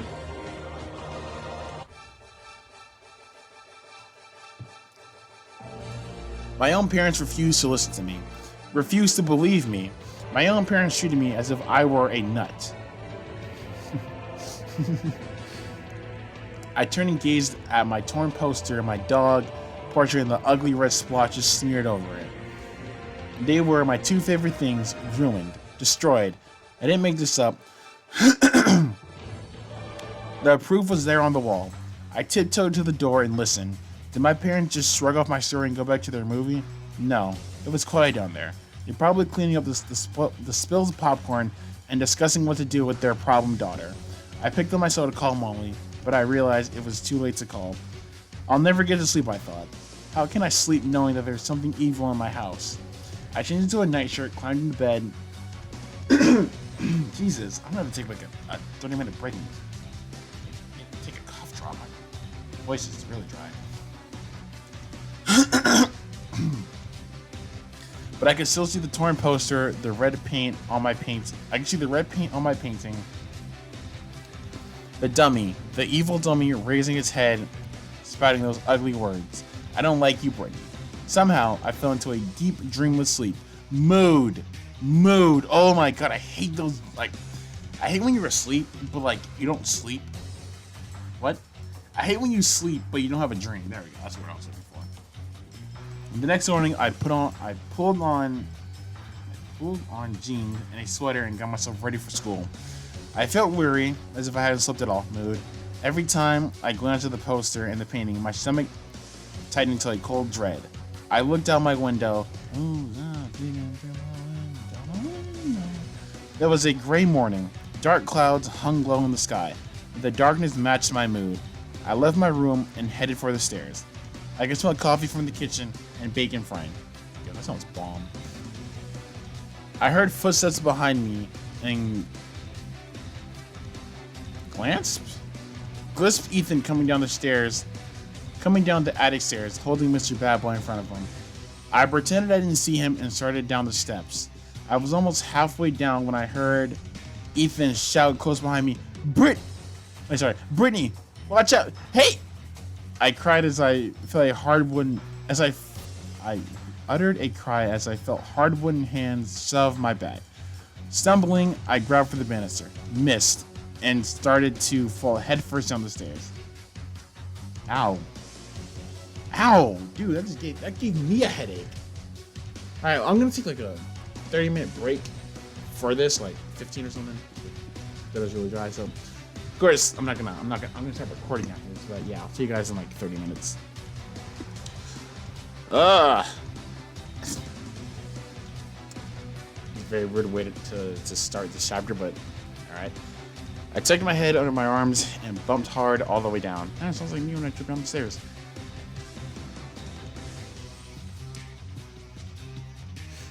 For no, that doesn't happen. I'm not that clumsy. Ow, ow, ow. I landed on my back, still shielding my head, gasping for breath, too stunned to move. Jeez. Was the fall that tough? It's tough. I lay there, waiting for the pain to fade. I stared up at Ethan and Mr. Bad Boy, still on the stairs. Ethan's face had gone pale. His eyes were wide with shock. I mean, yeah, you kind of fell down the stairs. I would be in shock too. A possessed dummy pushed my cousin. Yeah, no, I did the same way. Brittany, are you all right? He cried in a tiny, frightened voice. What does it even mean? He came running down to me. The dummy bounced in his arms. What's going on? Mom called from the kitchen. Brittany fell, Ethan shouted. I didn't fall, I thought. The dummy pushed me. Yeah, Slappy. We need to get his real name, but we're not getting it yet. I rubbed my elbow. It throbbed with pain, but the rest of me seemed okay. Ethan grabbed my hand and tried to pull me up. Mom came running with a metal spatula in one hand. Oh no, Brittany, did you just fall down the stairs? Just a few of them, I said. No big deal, Mom. Why tell the truth? She would believe me if I said a dummy pushed me? You never know. Some parents would probably believe it. Well, I mean, sorry, another one. This is a spooky story, and parents don't believe anything until it actually happens. Yeah, for sure. She blamed my wild imagination, or she said I watched too many horror movies. I mean, I grew up watching horror movies. I'm actually watching Cult of Chucky right now. I don't know why I just said that, but that doesn't mean nothing. I climbed to my feet, rubbing my sore elbow. I'm okay, really. My bacon's burning, Mom said. Come here, your breakfast. Oh, come have breakfast. Concepts are supposed to help you see better, but it's not really helping. She turned and hurried back to the stove. I glared at Ethan. You and I have to talk, I said. He turned his head away. He looked very frightened. And then he looked back and said, listen, Britt, let me tell you something. We need to sit down and have a talk. It sounds really familiar. There's 3 people. Huh. That might be like an anime reference. Ethan. Alright. Once again, if you get this reference, I appreciate you. Ethan, ever since you were a kid, I always hated you.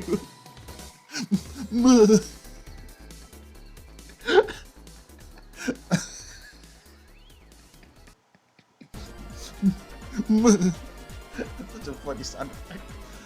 But before he could say any more, the dummy lowered his head to my ear and whispered in his cold, hoarse voice, Oh. Stitch on me, don't ever again. Hold on, I can't read that backwards. Don't ever snitch on me again. Oh man, that's crazy. The Slappy is, and Brittany's becoming the next Takashi. That's crazy. The rest of the day was a blur. I couldn't get that dummy's whispered words out of my mind. I was desperate to tell Molly about it, but she was away all day on some kind of science field trip. I phoned her after school, but she couldn't talk. She was going to visit some cousins in the next town over. She didn't call me back until late that night. I was pulling on my nightshirt and getting ready for bed when my cell phone rang. She started talking before I even answered. Molly, what's wrong? I asked. She sounded totally freaked out. Brittany, hurry. You've got to help me. We have to bury it. Huh? Molly, what are you talking about? I whispered. Oh, sorry. Molly, what are you talking about? I whispered. I'm not allowed to talk on the phone so late at night. Okay, but you don't have to whisper. You just don't talk that loud. Look, as a kid, I went through the same thing. Yeah, after 9 o'clock, you're not supposed to watch TV when I was like in, I think, middle school. But you did it anyway. I just turned the TV down. And the second I thought I heard my parents, boom, I just turned it off and went to sleep. Gotta be smarter. Gotta move harder. Gotta move smarter. The doll, Molly said breathlessly. That awful thing with the shrunken head. I can't leave it in the house. Please, come over. I need your help. But it's after 11, I whispered. If I get caught. Brittany, this is life or death, Molly said. I'm not joking. I need you. Oh, wait, hold on. Was I wrong? Are they not burying Slappy? Are they burying the mind reader, eater thingy, whatever it's called? I'll have to wait and see. I'll get dressed, I said. I'll sneak out the back door. Give me 2 minutes. 2 minutes later, I was running through backyards and across the street to Molly's house. Making my way to... Oh, I can't. Hold on. Can I do this? Running to Molly's house, hoping I don't get caught so I can bury something. Spooky. Nah, alright, whatever. The grass was slippery and wet due to the weather. I lowered my head against the strong gusts of wind. Molly's house was dark except for the light in the attic window, but she stood waiting for me at the back door. She grabbed my arm and pulled me into her kitchen. She had already pulled on a yellow rain sticker and had the hood lowered over her head. We have to hurry, she whispered. Molly, I don't understand. I learned that in like my 5 months of Japanese class. Leave me alone. I don't. I said, tell me, what's up with the doll? She brushed back the rain hood. I could see the fear in her eyes. The mind stealer, my dad, he was wrong. We have to bury it in a graveyard. I narrowed my eyes at her. You're not joking? Where's your dad? On God? Just like that? On an island somewhere, she said. Near Arcelia, I think. I tried to call him. I don't think his cell is working. Very, very interesting. But why do we have to bury that doll? That's just crazy, isn't it? A man called me, Molly said. A few minutes ago from Mobamba. He said my dad asked him for information about the Mind Stealer doll and Molly, what did he say? I asked. He said that he did research for my dad. He talked to people in Mamba. The doll's powers are deadly strong. Deadly strong. Imagine if you were hitting on someone and you said deadly strong. Like, dude, oh my god, your looks are deadly strong, bro. Like, I'm frozen on some, like, Boa Hancock type stuff. Very good adjective. It shouldn't be kept in the house. My dad didn't know. It has to be buried in a graveyard. I stared at her. Was he serious? Very serious, Molly said. He said to get the doll out of the house tonight. He said maybe it's all an old legend, but we shouldn't take chances. It's too dangerous. Huh? Sure. You gotta be safe and sorry. She grabbed my hand. You gotta help me, Britt. I'm really scared. I knew the doll was trouble. I knew you were trouble. My dad, he sometimes just doesn't take things seriously. What about Margie? Marge or whatever. Oh, homie! I asked. Your housekeeper. Can she help us? She has the flu, Molly replied. I can't ask her to come out. Yeah, you could. If she's a housekeeper, they have to help you through and through. Flu or no flu. Alright, it's not how this works. I don't get a choice. What do you think this is? They're a housekeeper. You don't say, oh, dude, yo, bro, I got like a haunted doll housekeeper. And so, I need you to come through. Oh, no, I have the flu. No, you tell them, look, listen. You don't really have a choice, all right? Like, I'm not telling you. I'm asking you. Yeah, that's how that phrase goes. Molly stared at the glass case in fear. I'll carry the doll case, she shivered. There's a shovel in the garage. You can carry that. And that's how Molly and I ended up in the little graveyard 3 blocks away from our houses. Nearly midnight. The neighborhood dark. No cars in the street.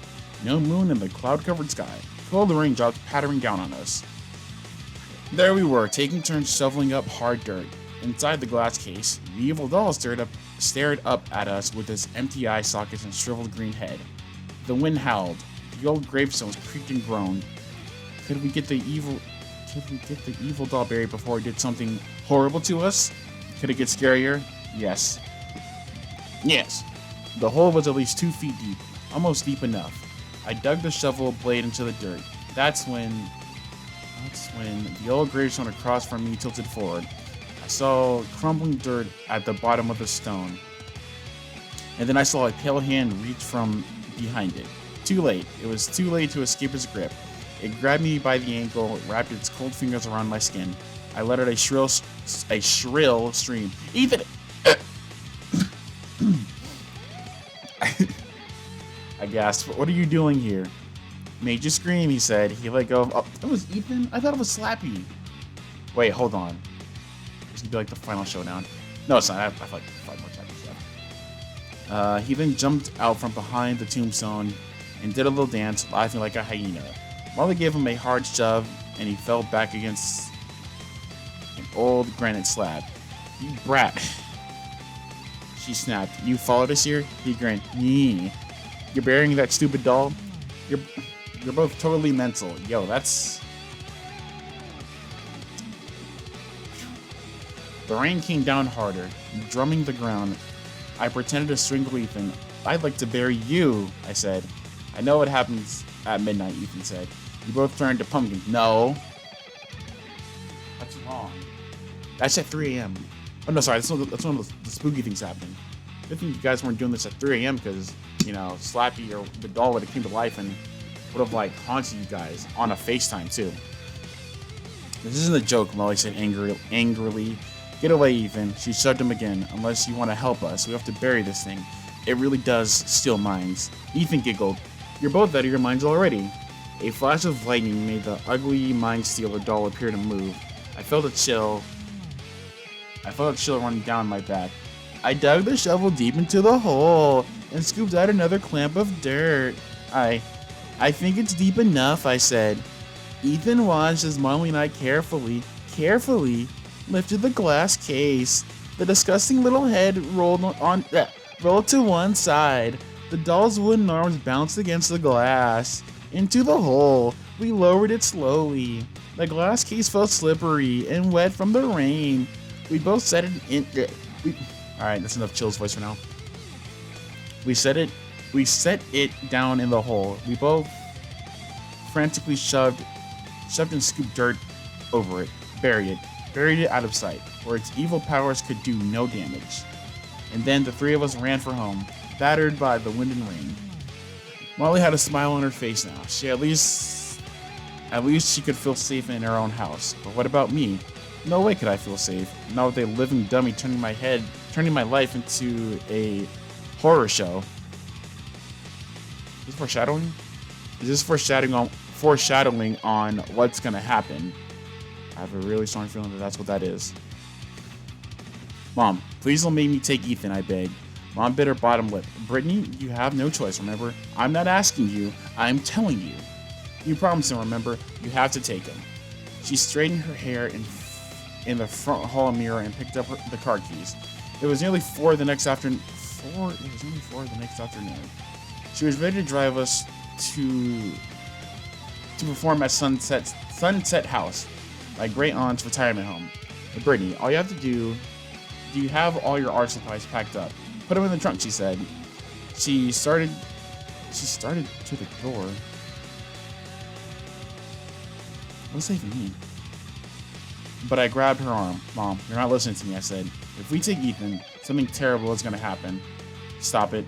Right now, she said. Call your cousin. Go call your cousin. He's upstairs practicing his comedy act. My throat felt tight and dry. I know you don't believe me, I said, but I'm not making this up. Mr. Bad Boy is alive, Mom. He's alive, and he's evil. Mom slammed the car keys down on the hallway shelf and glared at me angrily. Enough, she said. Enough. You're acting like a total baby, Brittany. Up 2 B's. Baby Brit. But Mom, I can prove it, I said. She raised a hand. Enough. Not another word. I mean it. Not another word about that dummy. It sounds really familiar. I feel like they used that in one of the episodes of Goosebumps. It's probably Night Living Dummy 2. Sounds about right. My breath got caught in my throat. I felt so hurt and angry. Mom always believed me before Ethan came to live with us. She's always trusted me. She always talked about how grown up I was, and now she pointed at the stairs. Go get Ethan. Great Aunt Ruth is waiting. I let out a long sigh and started up the stairs. You guys are going up the stairs. Jeez. I knew if I brought Ethan and Mr. Bad Boy with me, something terrible would happen. And you're probably right. Mr. Bad Boy's probably going to slap you. He's probably going to be like, oh, you guys are old and ugly. Yum, yum, yum, yum.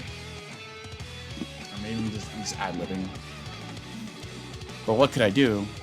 A short while later, Mom pulled the car up to the long driveway to Sunset House. We passed by tall hedges and a rolling lawn with beds of red and yellow flowers. People sat in chairs around a bubbling fountain, talking and reading. The house was a tall brick building. She's on brick. House.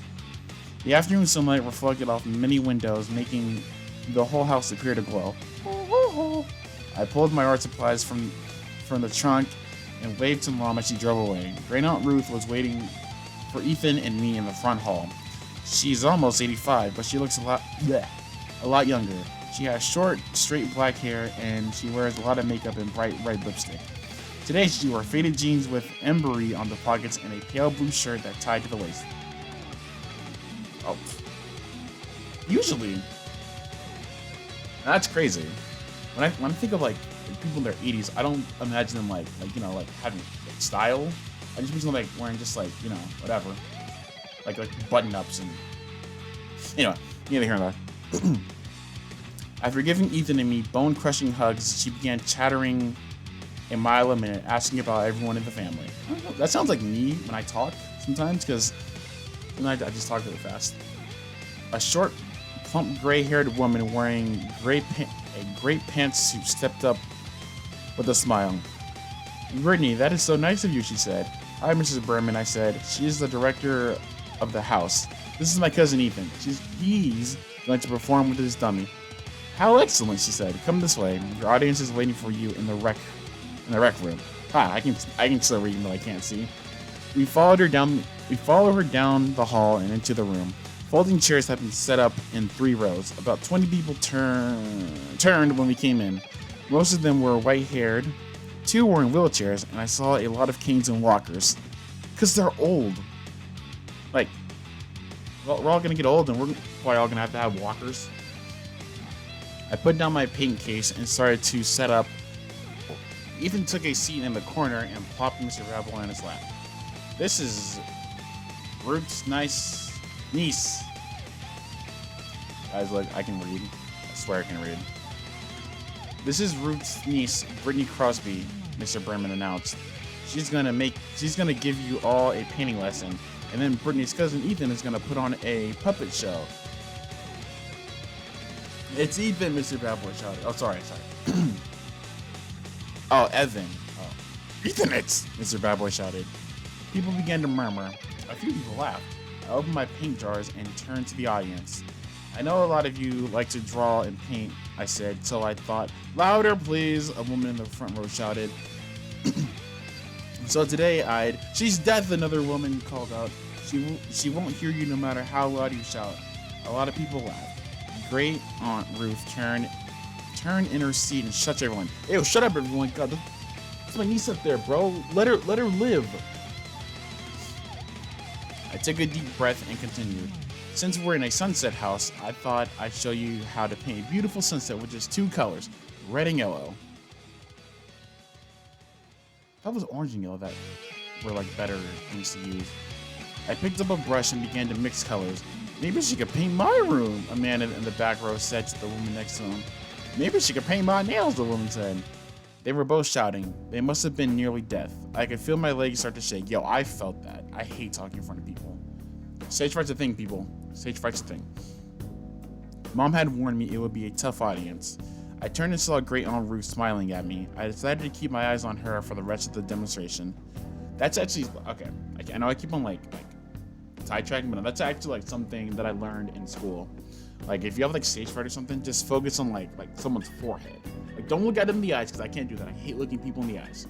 I don't know, it's just like if people, I don't know, it's weird, but I don't do it. So usually what I do is I just like look at their forehead, because if you do, it looks like you're making eye contact, but you're really just like focusing on the forehead. Little life hack. What is she painting? I don't get this modern art. That is such a boomer thing to say. Look, she dripped it on the floor. I should have worn earplugs, but I hummed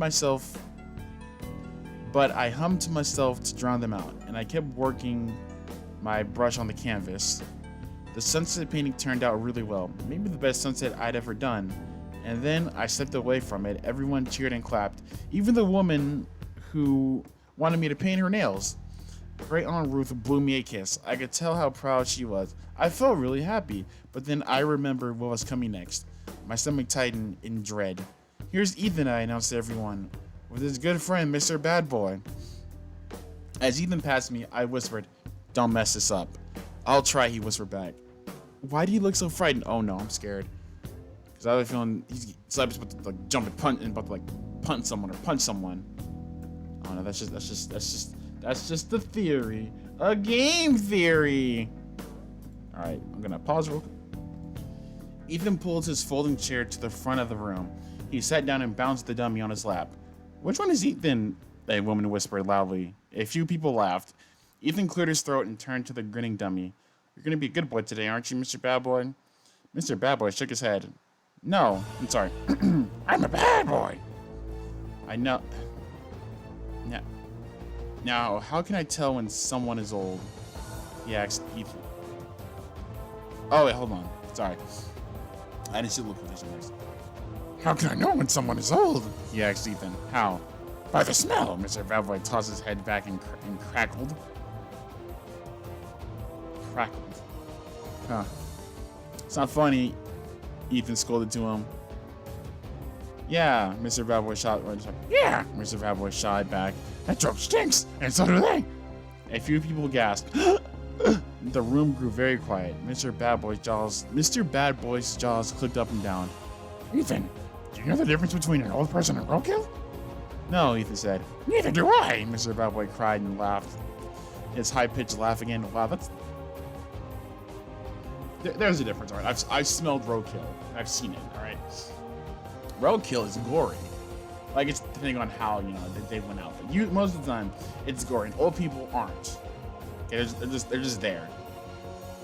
They just have like freckles, whatever. I can't think of the word. But no, they're big difference. Slap, you're just stupid. That is not allowed, Mrs. Berman shouted from the back of the room. "Ethan, your jokes are insulting people." I'm telling you, Sarge's about to stage dive and no one's gonna catch him. What if he does though? Could you imagine that? Alright. "Your face is insulting me," Mr. Bad Boy exclaimed. "I've seen pimples that were prettier than you." Pimples aren't cute though. Like, pimples are disgusting, fam. Like, especially when you pop them and you just like have pus everywhere. Ugh.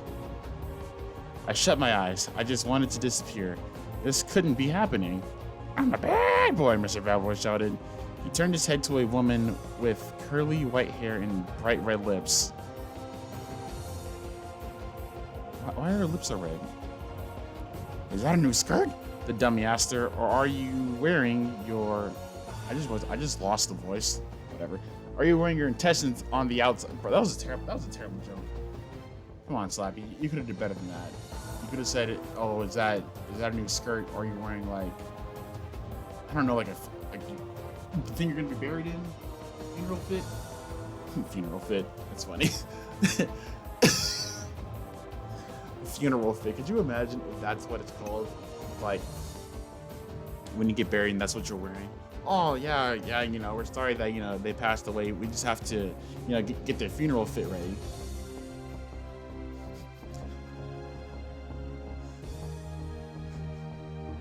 I don't know why that's so funny. Funeral fit. I'm gonna start calling it that now.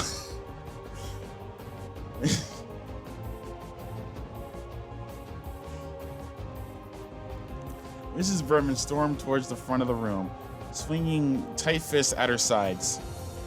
Her face was as red as my sunset painting. Ethan, I have to ask you to stop, she said. Ethan jumped up. I'm really sorry, he said. Sometimes Mr. Bad Boy acts up, but I know he'll be good now. No, he won't. No, he won't. If he's over here saying, hey, yo, you're wearing your insides, your intestines out, he's not going to behave, all right? No, you need to put him through scared straight. Then he'll go from being a bad boy to a good boy, you know? He'll go from, yeah, I'm Slappy, I'm 1,000 years old, you know, I insult people, to like him going inside like dummy prison, seeing all the, like the street dummies. He'll be like, yeah, bro, hey, yo, look at this, I'm sorry. I'm telling you, if beyond scared straight, beyond dummy straight, no, I think it'd still be called that. Okay, where was I at? I think I was, okay. Then he turned back to the audience. I need a volunteer. Could you come up and talk to Mr. Bad Boy, ma'am? I promise he'll be good, please. Come up here.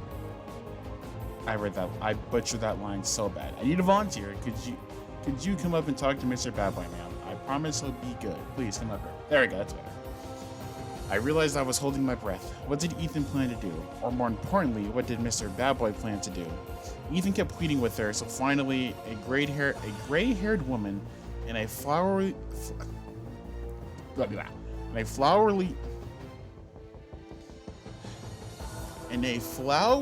brown and yellow house dress. Okay. Stood up and slowly walked up beside the grinning dummy. She shook Mr. Bad Boy's hand. Are you gonna be a good boy? Wait. I'm just gonna read it in a normal voice. Are you gonna be a good boy? She asked, grinning at Ethan. Mr. Bad Boy's eyes blinked up and down. I like your dress, he said. Interesting colors. Or did you spit up your breakfast this morning? I gasped. Now I knew for sure. I had no doubts at all. The dummy was alive and out of control. The woman laughed. You're naughty, she said. Someone should spank you. Whoa.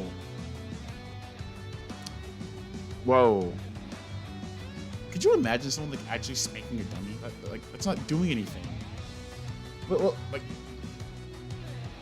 all right. Well, oh no. This is getting.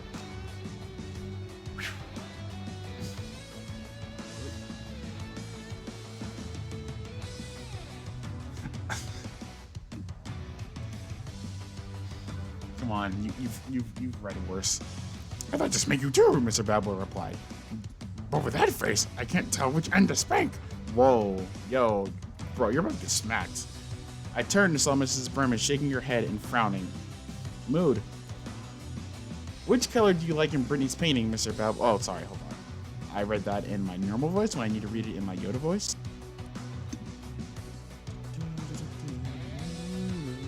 Which color do you like in Brittany's painting? Mr. Bad Boy asked the woman. The red or the yellow? She studied my painting for a moment. The red, I guess. And then it all happened so quickly, it was a total blur. Okay, I just read ahead. Oh no. I saw the jar of red paint swing up into the air. Was it in Mr. Bad Boy's hand or did Ethan hold the jar? I couldn't see, but I saw the jar swinging high. And I saw red paint come splashing out. It made a loud splat as it burst all over the woman's. Whoa.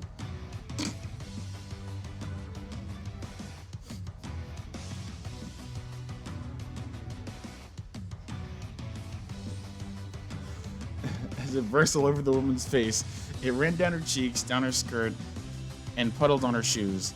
Her mouth dropped open in shock. She staggered back, wiping the paint from her eyes, but Mr. Bad Boy wasn't finished. Now the yellow paint jar was in the air, and a tidal wave of thick yellow paint splashed all over the woman's hair. Dude, Slappy, you need to be stopped! I'm a bad boy, Mr. Bad Boy shouted. Mrs. Berman leaped forward and tried to pull the dummy from Ethan's arms, and I rushed to the front of the room, my brain spinning. I knew I had to do something to help, but I tripped over my easel. The whole thing collapsed under me, and I fell face down on my painting.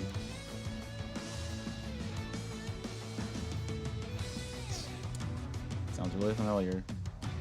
I think she can move though, but if she can't, then this is like really familiar.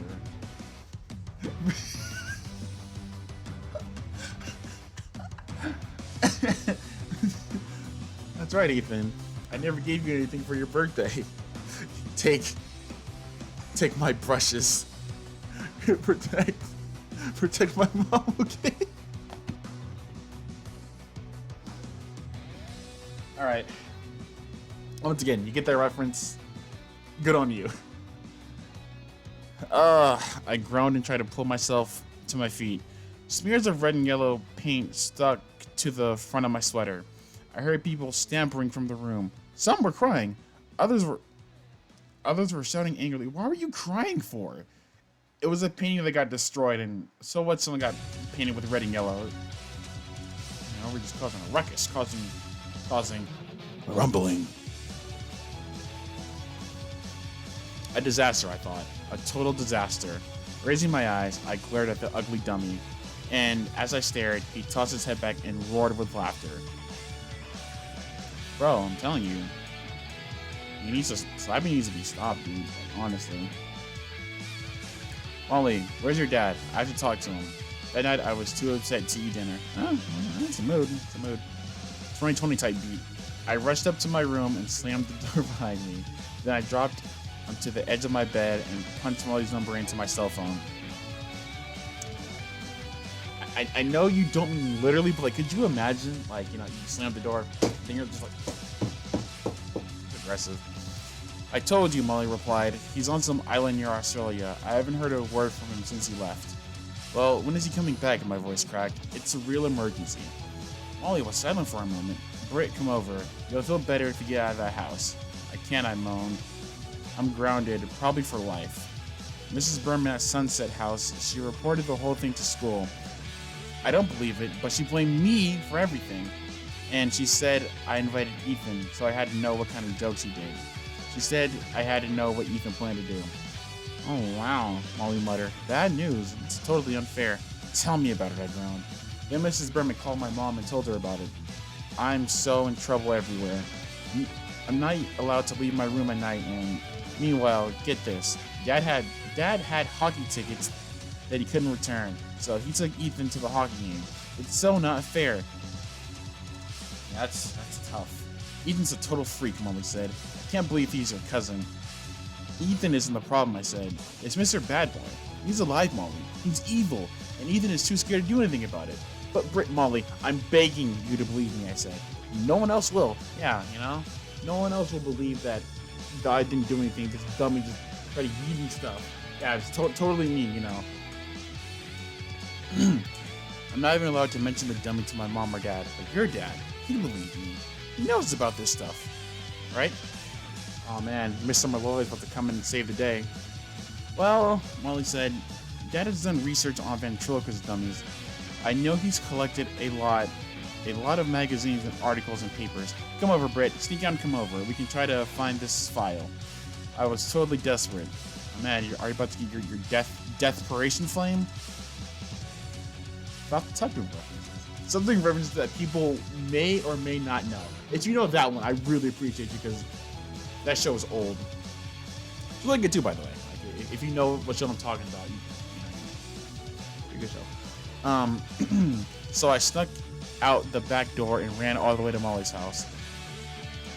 Running to Molly's house so I can hopefully find this file. She greeted me with a pale blue t-shirt and red and white boxes. She had just washed her hair and had a red bath towel wrapped around her head like a turban. We turned on as many lights in the attic as we could, but the room still gave me the creeps, with ugly stuffed creatures and strange dolls staring out at us from the glass cases. I stopped to gaze at the empty shelf that had the Mind Stealer doll. A shiver rolled down the back as I pictured the graveyard in the rain. Molly pulled me into her dad's library to the far end of the attic. One wall was lined with tall gray file cabinets. We began pawing through the file drawers, bulging with articles and magazines and photos and research papers about all the weird stuff Mr. Malloy was into. After about 20 minutes of searching, I pulled out a heavy file marked ventriloquism. Molly, check it out, I said. I lugged it to the desk, spread it open, and Molly and I began stifling through all the papers. Molly wrinkled her forehead. What exactly are we looking for? I sighed. Anything that will help me prove to my parents that Mr. Bad Boy has to be destroyed. My words caught in my throat. I stared at the wrinkled and faded black and white photo in front of me. I don't believe it, I gasped. It's Ethan's dummy. Look, his name's not gonna be Mr. Bad Boy, it's gonna be Slappy. And once they figure this out, they're gonna be like, your name's not Mr. Bad Boy, it's Slappy. And it's gonna be like, you figured out my secret now. Wah! I'm just saying, that could be what happens. Or, I'm telling you, that's probably what's gonna happen. Like, I've been wrong once, but that doesn't mean I'll be wrong again. At least, I hope so. Molly lowered her face to the photo and studied it. The same chip on his bottom lip, she murmured, and that same wicked smile. The same ugly grin, I said. My hand trembled as I picked up the photo and turned it over. The back was covered in a tiny tape. I squinted to read it. It says the dummy's real name is Slappy. I told you. I told you that was gonna happen. His name is Slappy, alright? Okay. I've never read this book, but I had a feeling that was it. He looked like Slappy. He acted like Slappy. He just changed his name. Man, he really tried to escape the government. Granted, he's been killed 45 different times, but no, he was like, you know what? I'm gonna change my name to Mr. Bad Boy. They'll never know who I am then. Yeah. Changed his ID and everything. That's crazy. Told you guys I'm not stupid. I told Molly, and I was right. He's totally evil. My heart pounded as I scanned the words. It says Slappy was made by a magician sometime in the late 1800s, I said. An evil sorcerer. The wood he used was cursed. He built the dummy from a stolen coffin. And now we're getting Slappy's backstory. So, you don't say. So he was made from cursed wood, and he was stolen from a coffin.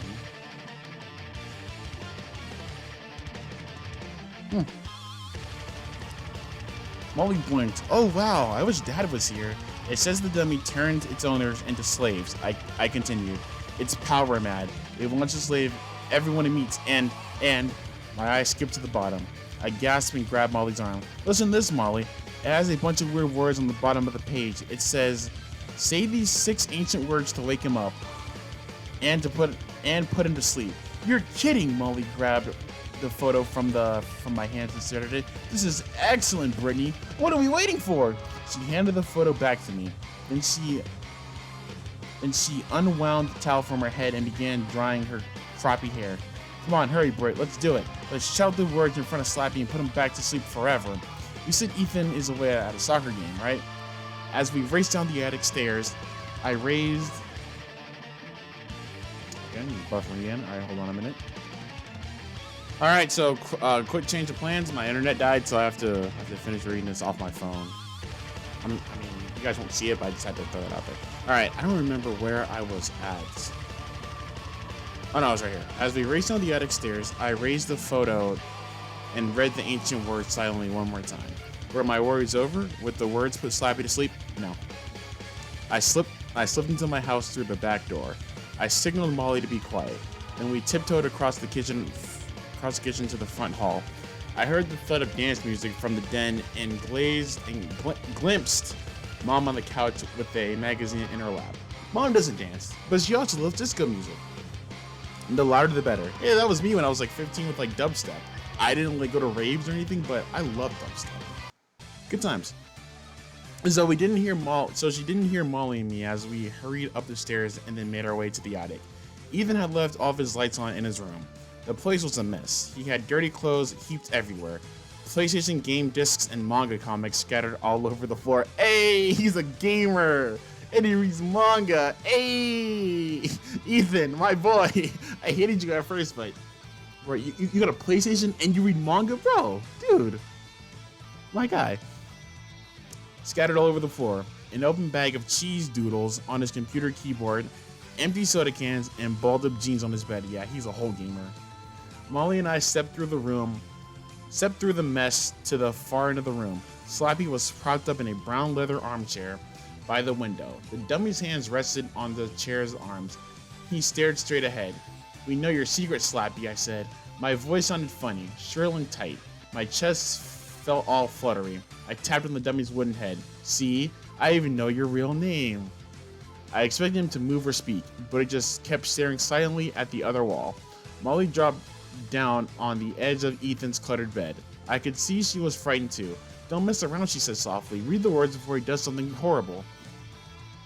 I held the photo tightly in both hands to keep them from shaking. "Goodbye forever, Slappy," I said. And then I whispered the ancient words. Can I get a translation on this or whatever? Karu Marie Odana Moma Malone Carano.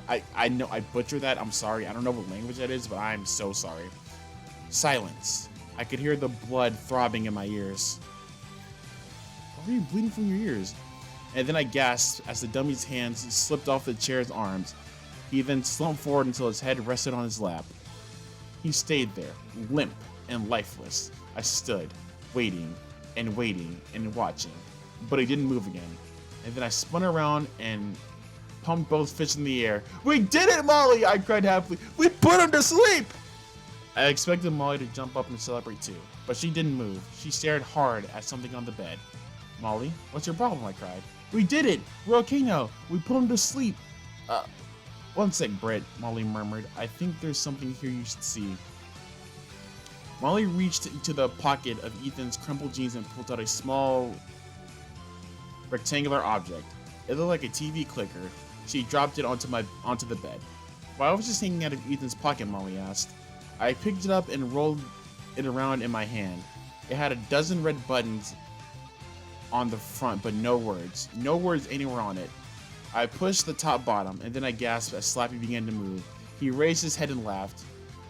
"Weird," Molly said. "Push it again." I pushed the same button. Molly, what? Huh? Hold on. "Weird," Molly said. "Push it again." I pushed the same button. Slappy raised his head and laughed again. "What is this?" I cried. I aimed the clicker at Slappy and pushed another button.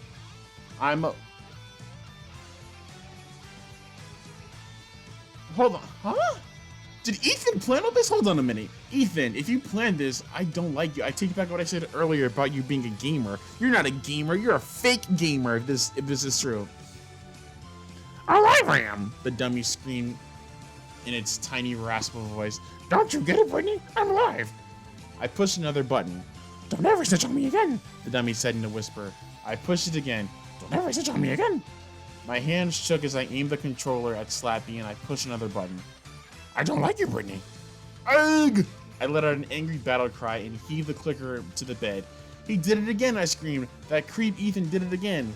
I grabbed the jeans and threw them across the floor. I turned over the cheese doodles bag and emptied it on its keyboard. I knew I was slowly losing it, but I couldn't control my fury. "He must be some kind of electronic genius," Molly said. "The dummy has a computer chip, right? Ethan recorded all these things and deliberately whatever, did all those things to scare you. It's so mean," I said, fighting back tears. "Ethan spilled paint on that woman at Sunset House and it's onto those people and ripped my poster in half. He acted so frightened, like he didn't have any control over the dummy. It was all an act, and stupid act." I don't care. I don't care. I don't care if this is the end.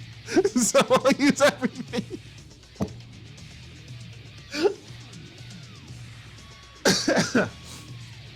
I tore both sides of my hair. Ugh! Ugh! I knew Ethan was trouble, I said, but I never dreamed he was so mean and vicious. Molly climbed to her feet. What are you gonna do now? I let out a long sigh. I don't know. Are you gonna tell him you know what he did? Molly demanded. Are you gonna tell your parents? Or are you going to wait a while and get revenge? I don't know, I repeated, my mind spinning. A smile slowly spread across my face. But I know one thing for sure, Molly. I'm gonna get some good sleep. I'm going to get a good sleep tonight. No more reason to be scared. I'm never gonna worry about that stupid dummy again. I felt a tap on my shoulder. Huh? I blinked. Another tap. I was having the nicest dream, but it vanished when my eyes opened. My brain slowly woke up. Yawning, I glimpsed at my bed table alarm. It was 2:35 in the morning. I felt another tap on my shoulder. Harder this time. I was fully awake. I rolled around and squinted into darkness. Ethan, what do you want? And then I opened my mouth in a frightened cry. Slappy! The dummy lowered his grinning face. The big blue eyes logged onto mine. His hand shot out and then grabbed my wrist. Thanks, he whispered in my ear, for waking me up, slave. Oh no! Slappy has unlocked his full potential.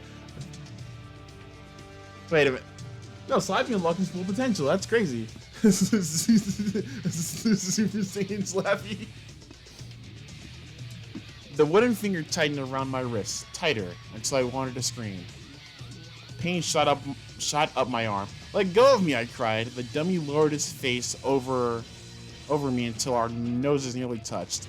Thank you, slave, he rasped. You called the words to wake me up. No, I gasped. I didn't mean to. He snickered an ugly laugh from deep in his throat. You're my slave now, Brittany. You'll do whatever I say. Why should I? Choked out, struggling to pull my wrist free. My mom and dad will... Go ahead. Tell your parents, he said. He snickered again. Go ahead. I'd like that. Know what they'll think? They'll think you've gone crazy. They won't believe your word. They'll take you to the doctor. He released my wrist. His painted grin appeared to grow wider. Are you ready for your first task? No, I started. Go away. You can't force me to do anything. He uttered a low growl and straightened up. Then he raised both of his fists in front of me. I can help you, Brittany, he snarled. I'm not playing games. Get up and get dressed. Why? What do you want? I stammered. You're going to take a short trip, Slappy said. Back to that graveyard. I heard that little freak Ethan talking about it in the monster you buried. I want it. I need it. Oh man, this is crazy. What were you doing? This is crazy. This is like... This is on some like Naruto type beats. Oh, this is whatever. I'm not gonna reference what this is, but you know, it's kind of like near the final part of Naruto. Hey, I just said I was gonna spoil, but then I said, oh yeah, no, this is near the final part. You know, chapter 600. It's like near the final part to where like the final villain, everyone was fighting the final villain, but then like the real final villain pulls up. Like, dude, what are you doing over there? This is what this reminds me of. He gave me a shovel, a hard shovel with both wooden hands. Go get it, Brittany. Take it up and bring it to me. I rolled out of bed and landed on my feet. My heart thudded in my chest, but I suddenly felt more angry than afraid. No way was I gonna take orders from a wooden dummy. Get out of my face, I shouted. I lowered my shoulder and grabbed Slappy around my waist. My plan was to lift him off the floor and heave him out of my room. Yeah, yeet. Oh! I uttered a groan as I strained him up, but he wouldn't budge. Nice try, Bert, he said. Here, hit me in the stomach. Hit me as hard as you can. He stuck out his skinny stomach and giggled. I took a step back and tried to remember the 6 ancient words to put him to sleep forever. Think, Brittany, think, I told myself. It was useless. I couldn't remember them. Maybe this was more evil than I could handle. But I wasn't going back to that graveyard. I wasn't going to be a slave, no way. I crossed my arms in front of me. I'm not going back to that graveyard, I said slowly through gritted teeth. He froze and stared at me for the longest time. Long enough for chill after... What? Long enough for chill after chill to shiver my body. Okay, there we go. No problem? He whispered finally. Fine with me, Britt. I'll go get it. But when I have that doll, your mind will be the first thing to suck dry, and then you'll be the perfect slave. Won't you, my dear? He spun away from me. and started walking out of my room. He walked stiffly, not bending his knees, his shoulders tearing from side to side, like a zombie in a horror movie. Frozen in terror, I couldn't move. Clump, clump, clump. I listened to him thump down the stairs. A few seconds later, I heard the front door close behind him. He's really doing it. He's really going to the graveyard to get that doll, I realized. I had to stop him. I bolted down the hall and then stopped. I realized I was in my nightshirt. I lurched back into my room, grabbed jeans and a sweatshirt, pulled on my sneakers, and hurried outside the house. It was a cool, clear night. Thin snakes of black clouds carried over a full moon. Alright. My shoes squished over the squishy grass as I ran to the street. It must have rained earlier. Puddles of silver moonlight glowed in the street. I saw Slappy clamping through the puddles. He swung his arms as he stormed up the low hill that led to the graveyard. He kept his back straight and tall, his head straight forward as he staggered up the middle of the road. The cool night air helped me wake up. I started to trot. He became a horse. I didn't want to catch up with him, but I didn't want to lose sight of him either. My heart thumped loudly. In the late night silence, nothing moved. No wind, no cars or voices. The house is all dark, as if Slappy and I were the only two creatures on Earth. Why is it like I'm gonna start crying as I'm reading this? Stepping over the silvery puddles, I followed Slappy to the little graveyard. I watched on the other side of the picket fence as he made his way quickly through rows of crooked gravestones. He stopped at the spot where we buried the Mind Stealer doll and dropped to his knees. My breath caught in my throat. I watched him start to scoop up dirt. His wooden hands made good shovels. The dirt flew up in front of him. I knew I could leap over the fence, drop him, smother him, crush him, do anything to keep him from pulling up that dangerous doll. But my fear held me there against the fence. My legs felt trembly and weak, as I had to force myself to breathe as I watched the hole grow larger and larger under the dummy's shoveling hands. He giggled as he bent over the hole and pulled out the glass case. He whipped his head around once, making sure no one was watching. I ducked behind the fence and held my breath. Had he seen me? No. I raised myself high enough to watch him. He pulled himself quickly to his feet and began brushing dirt off the case with one hand. In the eerie silver moonlight, I could see the doll. I could see his shrunken human head bouncing against the glass bottom as Slappy cleaned the case. And then Slappy set the case down gently on the ground and began to pull off the lid. I gripped the top of the fence so tightly my hands ached, and suddenly I heard a voice in my head, my voice. If he gets the doll, he'll wipe your mind clean. And before I even realized what I was doing, I leaped over the fence and tore through gravestones. I tackled Slappy around the waist. I shoved him hard, away from the doll case, and with a burst of strength, I lifted the thrashing, kicking dummy high above my head. You're dead meat, slave, he screamed. You'll be punished for this. I just spit all over my phone. It's nasty. And then it was my turn to scream as a powerful wave of white light blinded me and wrapped itself around me, trapping me in its beam. One sec. I blinked and blinked again, struggling to fight the light. It divided into two beams of light, car headlights. My eyes slowly adjusted, and I recognized my parents' car. Dad pushed open the driver's door and slid out. He was in his striped pajamas. Brittany, he called, shielding his eyes with one hand. We saw you leave. We followed you. What are you doing here with Ethan's dummy? Slappy had gone limp. I still held him above my head. Why are you burying Ethan's dummy, Mom called. She stepped out the car, wrapping her brown robe around me. Have you gone crazy? Out here in the middle of the night? You know how important that dummy is to Ethan, Dad said. How could you bury it? How could you do such a mean thing? You don't understand, I gasped. I'm not trying to bury it. I let out a frustrated cry. Oh, I can't explain it to you. You wouldn't understand. We have eyes, Brittany, Mom said. We can see the hole you dug. We can see you putting Ethan's dummy into the hole. Dad mentioned for Mom to be quiet. It's okay, he said softly. He climbed over the fence and started walking towards me, a step at a time. One step at a time. It's okay, Britt. Just stay there, sweetie. Don't move. We'll get you to the doctor first thing in the morning. We'll get you the help you need. Give Dad the dummy. Give Dad the dummy, dear God. Mom said, and come get in the car. We'll take care of you. You know we will.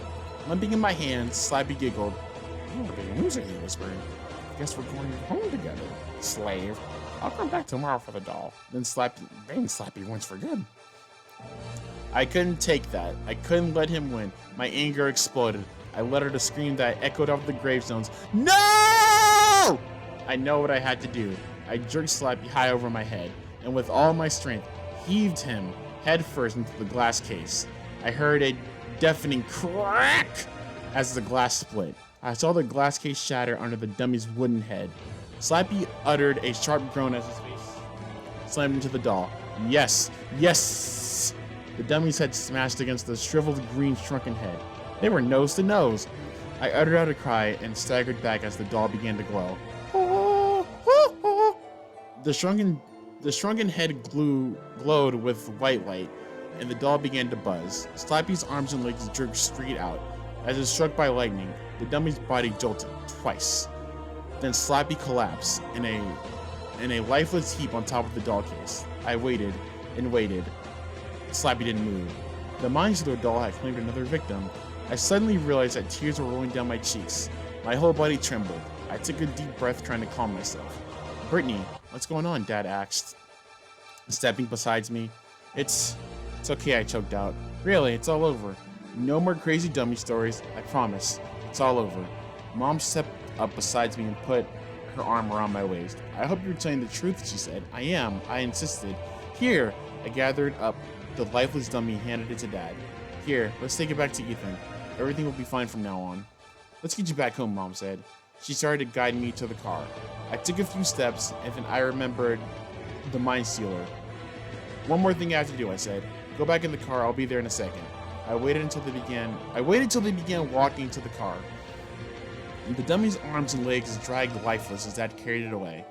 I was finally breathing normally. I felt so happy, so relieved. Slappy was gone. His mind was erased. Now I just had to deal with the mind dealer doll. I dropped to my knees and stared at it through the cracked lid of the glass case. The dry black lips were curled into a smile. The empty eye socket opened wide. I forced myself to look away. Carefully, I lifted the glass off the ground and lowered it into the hole. And then I began to shove dirt over it, pawing the dirt frantically with both hands. Breathing hard, I scooped dirt into the hole until the case was completely buried. Yes, the doll was buried deep underground. Now, hidden where it could do no more. I pulled myself to my feet and brushed off the dirt off my knees.